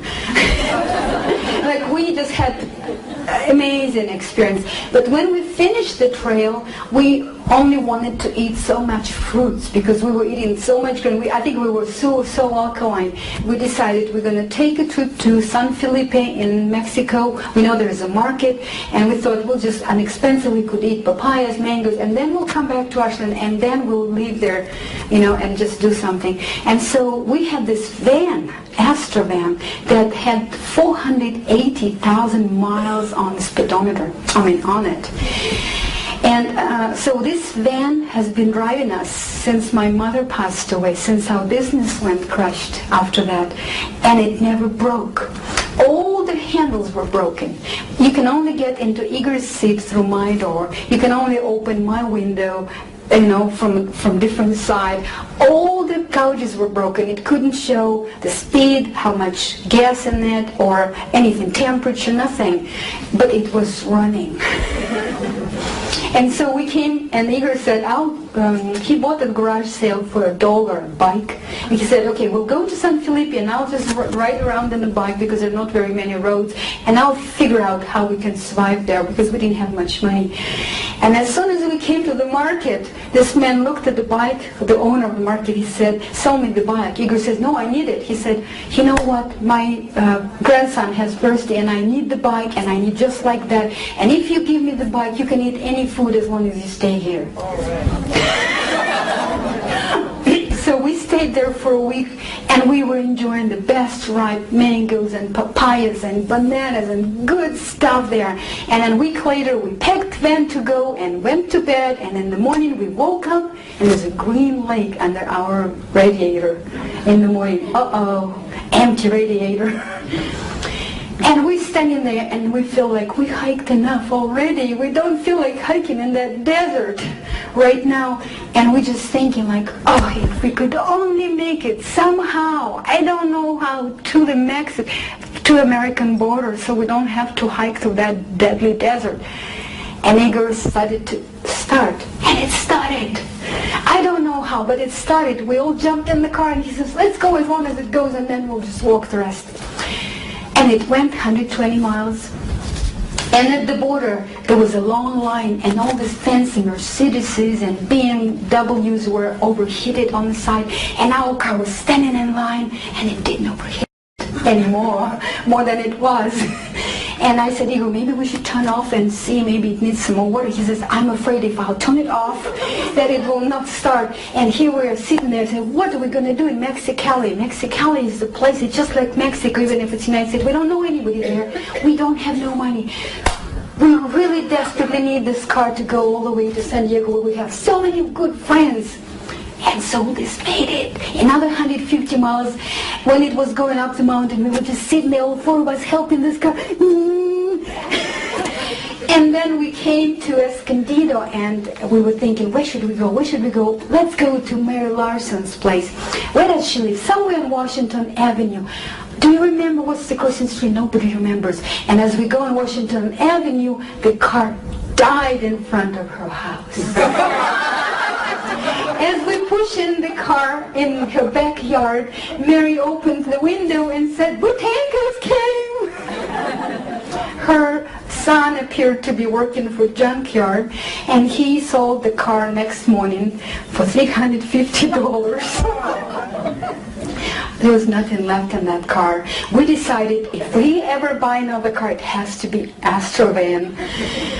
So we bought Greyhound tickets, and we're driving back. On the way out, we were supposed to do class in an empty house of Brooke Peterson, because she just moved into Florida, sold her house, and she offered this house for some raw fooders to do workshop. And calling her saying, I wouldn't be able to come because our car broke. We come home on our answer machine. I bought your car, I hope you like it, come and get it. I never met her before. I said, well, even if it's not Astrovan, I will accept it. So Igor and I drive, and we come to her house, and here's a new Astrovan in the driveway. And I said, Brooke, how did you do that? Why did you buy this car? And she said, I felt compelled. She said, I never did anything like this in my whole life. But as soon as I finished speaking with you, my old good friend called me, and her husband has a dealership, and she said, do you know any good person who needs a very good car? We just got this beautiful van, which 29,000 miles on it, only for 7,000, and it's in such a good condition, I really don't want to get anybody in it. And she just said, I just bought it. And with 0% we paid it to her in 1 year. And this car also lasted, and I still have it. I drive it in it when I come home. Well, we just had this amazing things happening to us when we came back home. Okay, and another woman is calling. She says, "Oh, I need support." Her name is Elizabeth Bechtel. She says, "I need support, and so I want my house to have some raw food workshops." And when we miraculously got this little trailer, we live in a trailer, okay? And we were sitting there and we were writing this book, Raw Family. And I said, Igor, we need to get kids to write something because they're growing up and then people will never know about our experience. So we're sitting there writing this book, and we wrote it like in 2 weeks, you know? And then I showed several people to check mistakes, and they said it was almost perfect. So I don't know, was it channeling or what? I don't know. And then I went to local designers and printers, and I evaluated how much will it cost to publish the book. And they said $14,000. And Igor said, I don't think that kind of money could just show up. And I said, well, let's see, we have to believe. And so then we come to this Elizabeth Bechtel to do this class, and again, it was the first time we met in person. And after this class, she and I washed the dishes. It's 11 o'clock at night, everybody's gone, my husband is asleep, and suddenly she's asking me, did anybody back you up with the publishing of your book financially? I say, no. And we washing dishes, and she's saying, do you want me to back you up? I said, sure. And she says, how much does it cost? And I say, $40,000. And she just said, she wrote me a check. And she didn't ask for any paperwork, anything. She just says, can you pay me in 2 years? I say, sure, I can. And when I brought it to my banker couldn't believe it. He said, where is the paperwork? What is that? He never saw in my account more than $300. Of course, we paid her back. And if you see the book Raw Family, it's dedicated to Elizabeth Bechtel. It says, without you, the book wouldn't be possible. I'm not trying to tell you that I'm just living a fancy life and I have anything I want. But whatever we need comes to us. And you know why? Because we started to follow our heart. I now know and my husband knows, and our children know that if you found your way and if you follow in your heart, universe exists. There are some things in the world that we cannot comprehend by our brain, but universe will protect you. You'll be protected, and things will happen. And I want to ask you, did it ever happen to you that you heard about some kind of a workshop or some seminar, and your heart is telling you, oh, I want to go, but your brain says, forget it, you have already so many non-finished projects, you need to take care of this and that, okay, and you didn't go. And then those who did came back and told you, oh, that was that, and you said, oh, I wish I went. Did it happen to you? Or opposite. You did go. You didn't listen to your brain. You did go, and you wasted your last money that you couldn't waste. And then at that workshop, some opportunities came up. Then you actually earned more money, and more things were happening there. Positive. Did it happen to you? That's what I mean. Because our brain is a product of this material world, and the only connection to the spiritual universe is our heart. And whenever you do anything, whenever you have a question, if you really listen to your heart, you can answer any question. Whether it's about food, what shall I eat, what shall I do, what should I do in my life, where should I go, should I not, your heart never lies. And that's very important. Another important thing, which is another new step, is to gain clarity. We were educated in our life that knowledge is power. I disagree with that. I think knowledge is not even information. Knowledge is somebody else's opinion of information, and somebody else's opinion is always distorted. Would you like to have lots of opinions in your head? And in fact, those opinions, then they sit in your head for decades and they rule your life. Somebody's opinion is that you need to eat 3 cooked meals a day.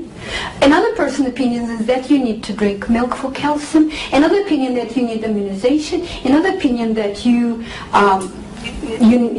need to finish your plate because children in China starve to death, and if you finish the plate, they don't starve. And so there are so many things that we've told, and very often at my workshops, people say, they say. I say, who they? Well, professionals, specialists, experts. Well, I don't really care anymore, because my goal is to gain clarity, not knowledge. What's the difference? There's a huge difference. In fact, we accumulated too much knowledge, and this knowledge is cluttering our brain. It is cluttering our ability to channel the information. Until I was 39, I didn't know that I can channel. And I'm sure that most people don't know they can channel. Most people don't even believe it's possible. Most people think it's some kind of a fairy tales. But that is the real true way of learning, is channeling. Have you heard this song? We could all know everything without ever knowing why. Do you know this song? Did you hear that? That's about that. Once when we were traveling around the United States for 2.5 years, being homeless and unemployed, that also happened in our life, in our spiritual search. By the way, homeless means you don't have to worry about paying mortgage. And unemployed means you don't have to go to your job every morning. We were trying to take as many workshops as possible, and one of the workshops we took was in Virginia. It was about sincerity. And we would always come and we would say, can we help? Can we help you clean, do any work, but we would like to take your workshop. And we never been said no. And that's why I never send anybody away from my workshop. So it was about sincerity. That was a breakthrough and eye-opening. They divided a group of 50 people into groups of 4, and they placed them in small rooms, and they said, you speak sincerely to each other. But they say, don't just describe events. Describe your feelings towards these events. That's a big difference. Don't just say, well, I went there, then I did this, my wife did this. No, that's not sincerity. You describe what you feel, your emotions, how you feel. And I was so shy that I was just silent there most of the time. I was still conditioned that I'm not as good as others. I was just listening. But when the workshop was over, 2.5 days later, I became brave and I told my husband, I said, Igor, can I tell you all sincerely, and you promise that you'll not stop loving me? And he said, haven't you been sincere yet? And I said, that's not what I mean. And he said, okay, whatever you want. And I started to tell him about my feelings. And he started smiling and hugging me, and he said, wow, I feel the same way. Oh, you dare to say that. I never was brave enough to say that. And then he said, I want to try to be sincere too. And I said, I didn't finish. He said, now it's my turn. Okay. And then he started to say, now I was saying, oh, honey, I love that you say that. 7 hours later, our car ran out of gas. We completely were lost. It was middle of night. We were somewhere in the middle of Pennsylvania. Then we were speaking sincerely for another 1,000 hours, and then we stopped calculating. It became our favorite thing to do. Through those conversations, we cleaned lots of the clutter, and I found most of information that I share with people there. I found most of information that I need to know in my life. I found all the truth about myself. I found out who I am. I became connected to it, and I see that that is my solid ground. When I'm sincere, when I can express my feelings to someone and somebody can listen without judging me, I have always solid ground under my feet. And if I don't, I become lost. For years I was thinking I'm somebody, Viktoria Boutenko, somebody immigrant from Russia, something else, which is not true. I'm a beautiful human being as everybody else. As soon as I figure out that I have lots of goodness in me, I instantly saw goodness in everybody else. I see that people sometimes don't realize how beautiful they are, and I just would like to do anything possible for people to discover that, to see that. Now, for years I believed that channeling is just somebody's tales. It's not something serious. But I want to explain you scientifically that whenever you think, you cannot think sincerely. Every thought has been edited instantly with your brain, which is a product of this society where we live. So every thought is already edited. We cannot think sincerely, but we can speak sincerely. That is why we're so afraid to speak. That is why we only learn, we rehearse. We learn to speak several sentences that make good impression about us and others. And then when it's over, when we said everything we rehearsed, there is tension and we don't know what to talk about. We talk about weather, we talk about news, and that's all. However, if you learn how to let it go and learn to be sincere, you can never stop. Have you ever been riding in a bus with somebody for 12 hours? When you don't care what people think, you'll never see them again? Sometimes they actually marry later. Because when you're sincere with somebody, you say beautiful things. Do you know when you speak sincerely, God speaks to you? That is channeling. When you speak sincerely without caring what they say, God speaks to you what you need to hear. Those who say that's what they need to hear. Sometimes we were taking notes when the other person is talking and later repeat it.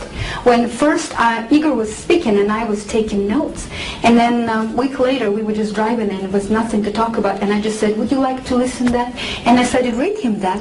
He said, this is genius. Is it Dostoevsky? I said, honey, this is you. He said, me? He said, this is wonderful. This is brilliant.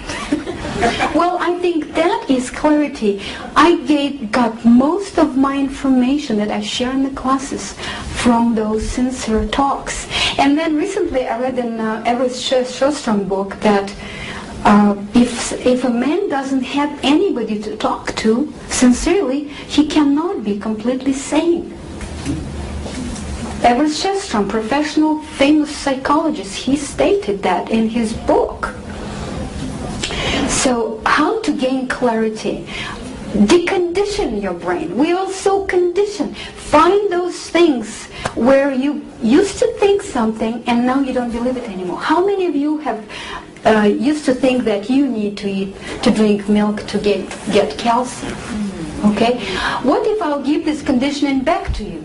Okay, believe it again. I have magic wang and you just have it back. What will be different? What will change? What will be different in you if you begin to believe that yes? Okay, what will happen? You will become less clear. Okay? So when you decondition, finally you will become so clear that you will not rely on authorities anymore in any decision. Do you understand what it means? Then you gain in freedom. You're becoming free. You now can make decisions for yourself, for your life. You clearly see that. You've been for 2 weeks on raw food, you felt good. And nobody professional could tell you, hey, you cannot possibly feel good. You know clearly, you see. And though you don't need anymore anybody to tell you. What is different about you relying every decision on somebody else? Well, my finger hurts. I need to go see a finger specialist who will tell me what to do with my finger. That's when you rely on somebody else. When your finger hurts, you think, well, who been longest with that finger? Me. So I have to see what I do with this finger. And then you just kind of go inside, go in tune with your body and try to listen.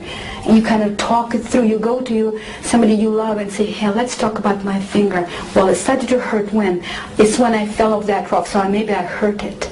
So what can I do about this? And just whatever. I'm just giving you a primitive example, but that's clarity. Clarity is much more important. It cannot be substituted with knowledge. Knowledge is addictive. Knowledge is something that keeps you dependent on somebody else's opinion. You know, my dog started to feel sick. Well, she's a very old dog. And I took her to a veterinarian doctor. And the doctor said she has heart murmur. She cannot walk anymore. She should just sleep at home. Well, for some reason, I took her to another doctor. And the other doctor said, no, her heart is fine, but she's developing arthritis. So you need to give her, and the first doctor gave her one prescription, this one gave different prescription. Well, two say different thing. I took her to third veterinarian, and he said, she has worms, and she needs to take pills from worms. The third opinion, well, I wonder if in our town we would have 12 veterinarians. What would I have to do? So how do you know your doctor that you go to is the only one that is the best? Do you understand that if you go to 10 doctors, they'll all give you 10 different opinions? And if you go for any advice for 10 different people, that they will give you different opinion? And if people would have clarity, and they buy brown sugar, then they will be able to read on the label that this is not really brown sugar. This is white sugar, colored with caramel number 6 color. And until now, the most health-oriented people, when they go to Starbucks to buy coffee, they pick up, with lots of knowledge, not the pink package, not the white package, but the brown package, which says brown sugar, because they say, well, I'm healthier than others. I'm drinking coffee with the brown sugar. But it's not brown sugar.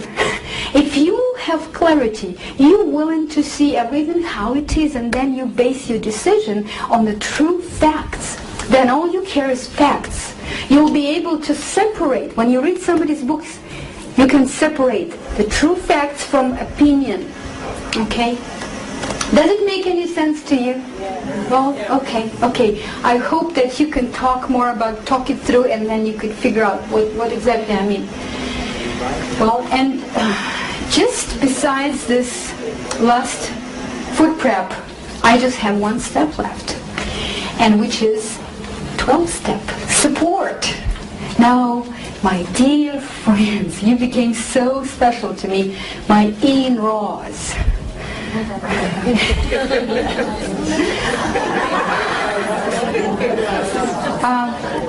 I want you to remember with gratitude the very first person in your life who mentioned raw food to you when it really stayed.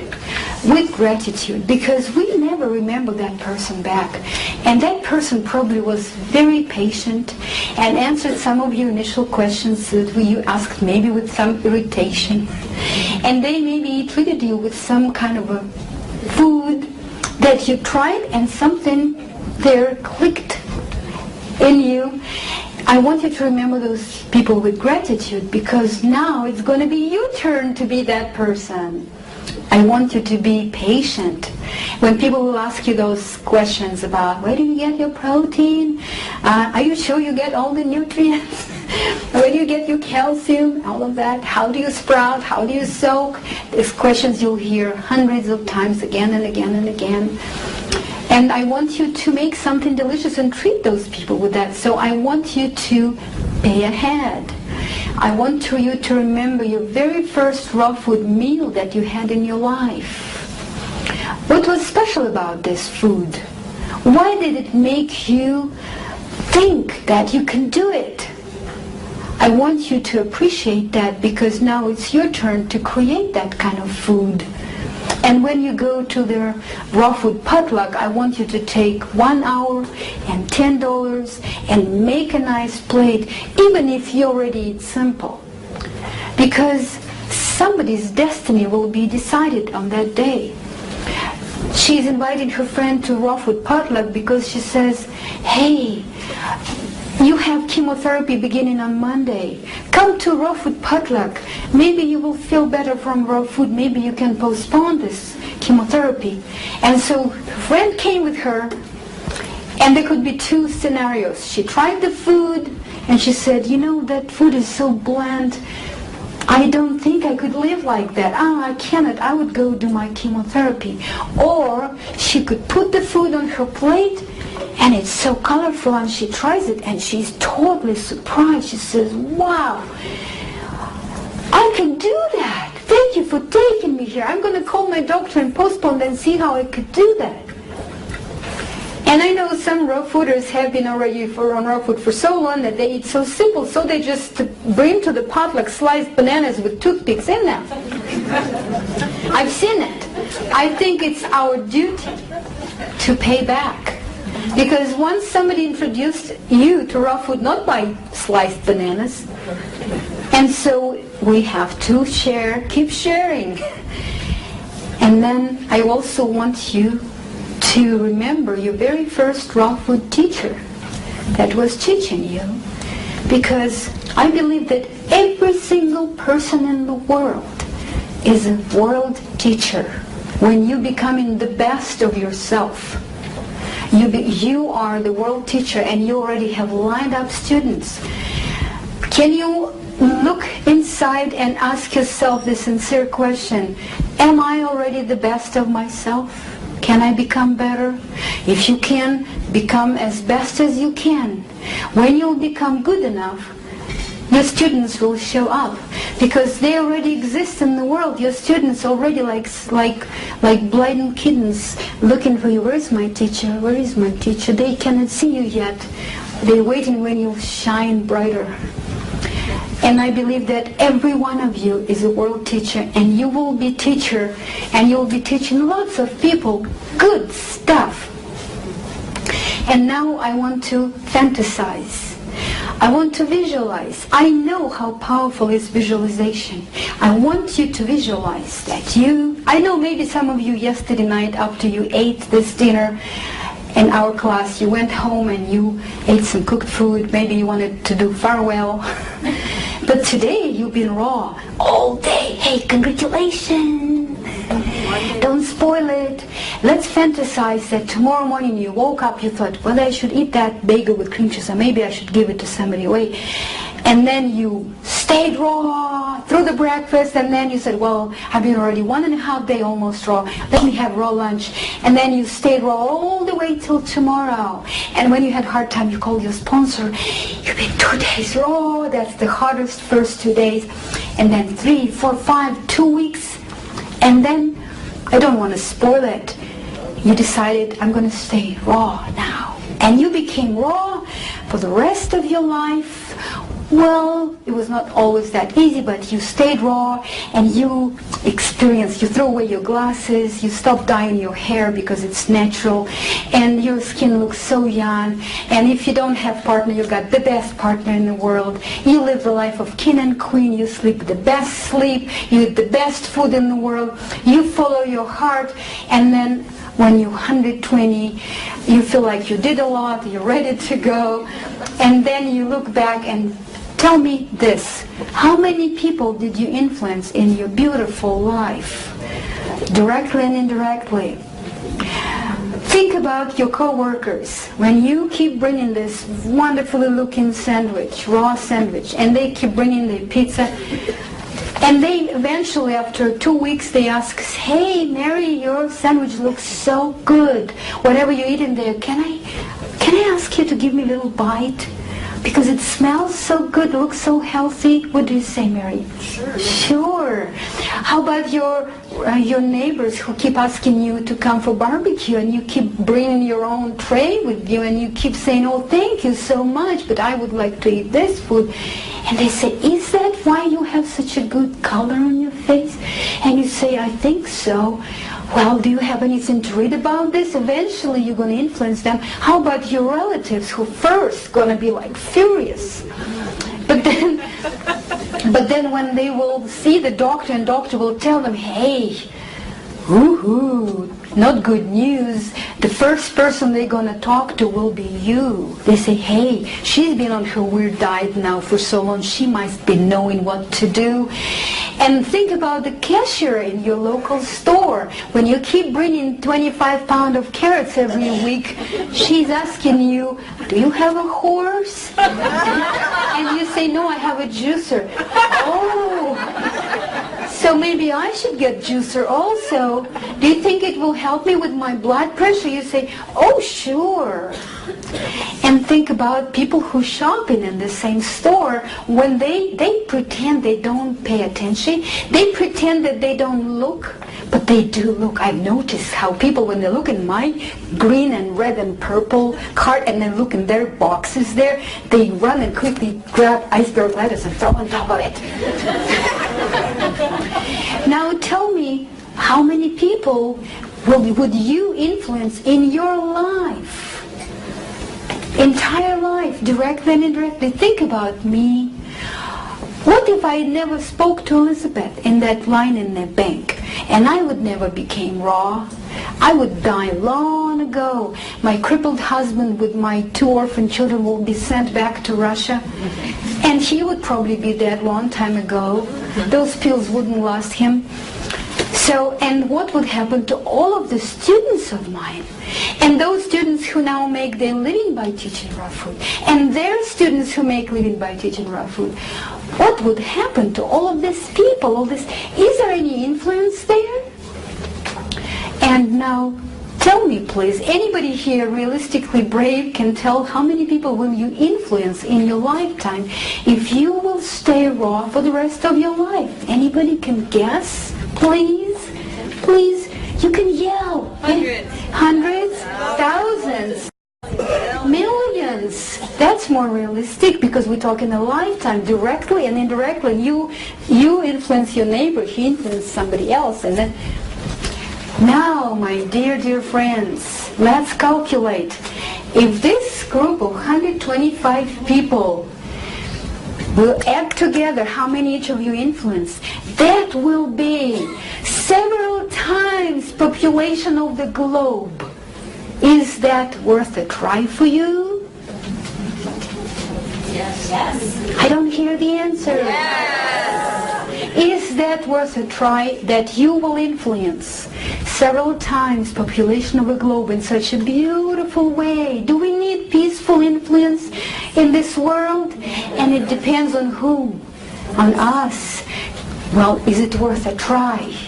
So remember about that. And I wish you to keep the spirit. And all the times when you will feel blue or down, remember how we were sitting here together when there was such a silence in the air that I could feel I could poke holes in that silence. And I don't remember names, but I remember faces. I have photographic memory on faces. And you know what? Every day I go shop here in Toronto. Yesterday and day before yesterday, I run into somebody I know. Yesterday I ran into a man, I think he's from California. And day before yesterday, I ran into another person. I always run into my students in health food stores, in juice bars, always. So 7 or 10 years from now, I run into you in the health food store, in the juice bar, and you will just look 10, 20 years younger. And I will recognize your face. I wouldn't remember probably what's your name and where you're from. But I say, hey, I know you. And you say, yeah, you're Victoria. I say, where did I meet you? You say, oh, in Toronto. We'll hug and we'll feel like relatives.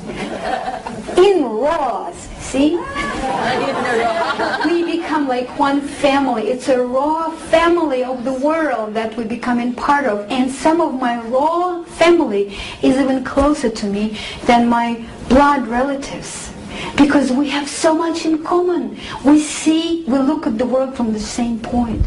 So please, remember that.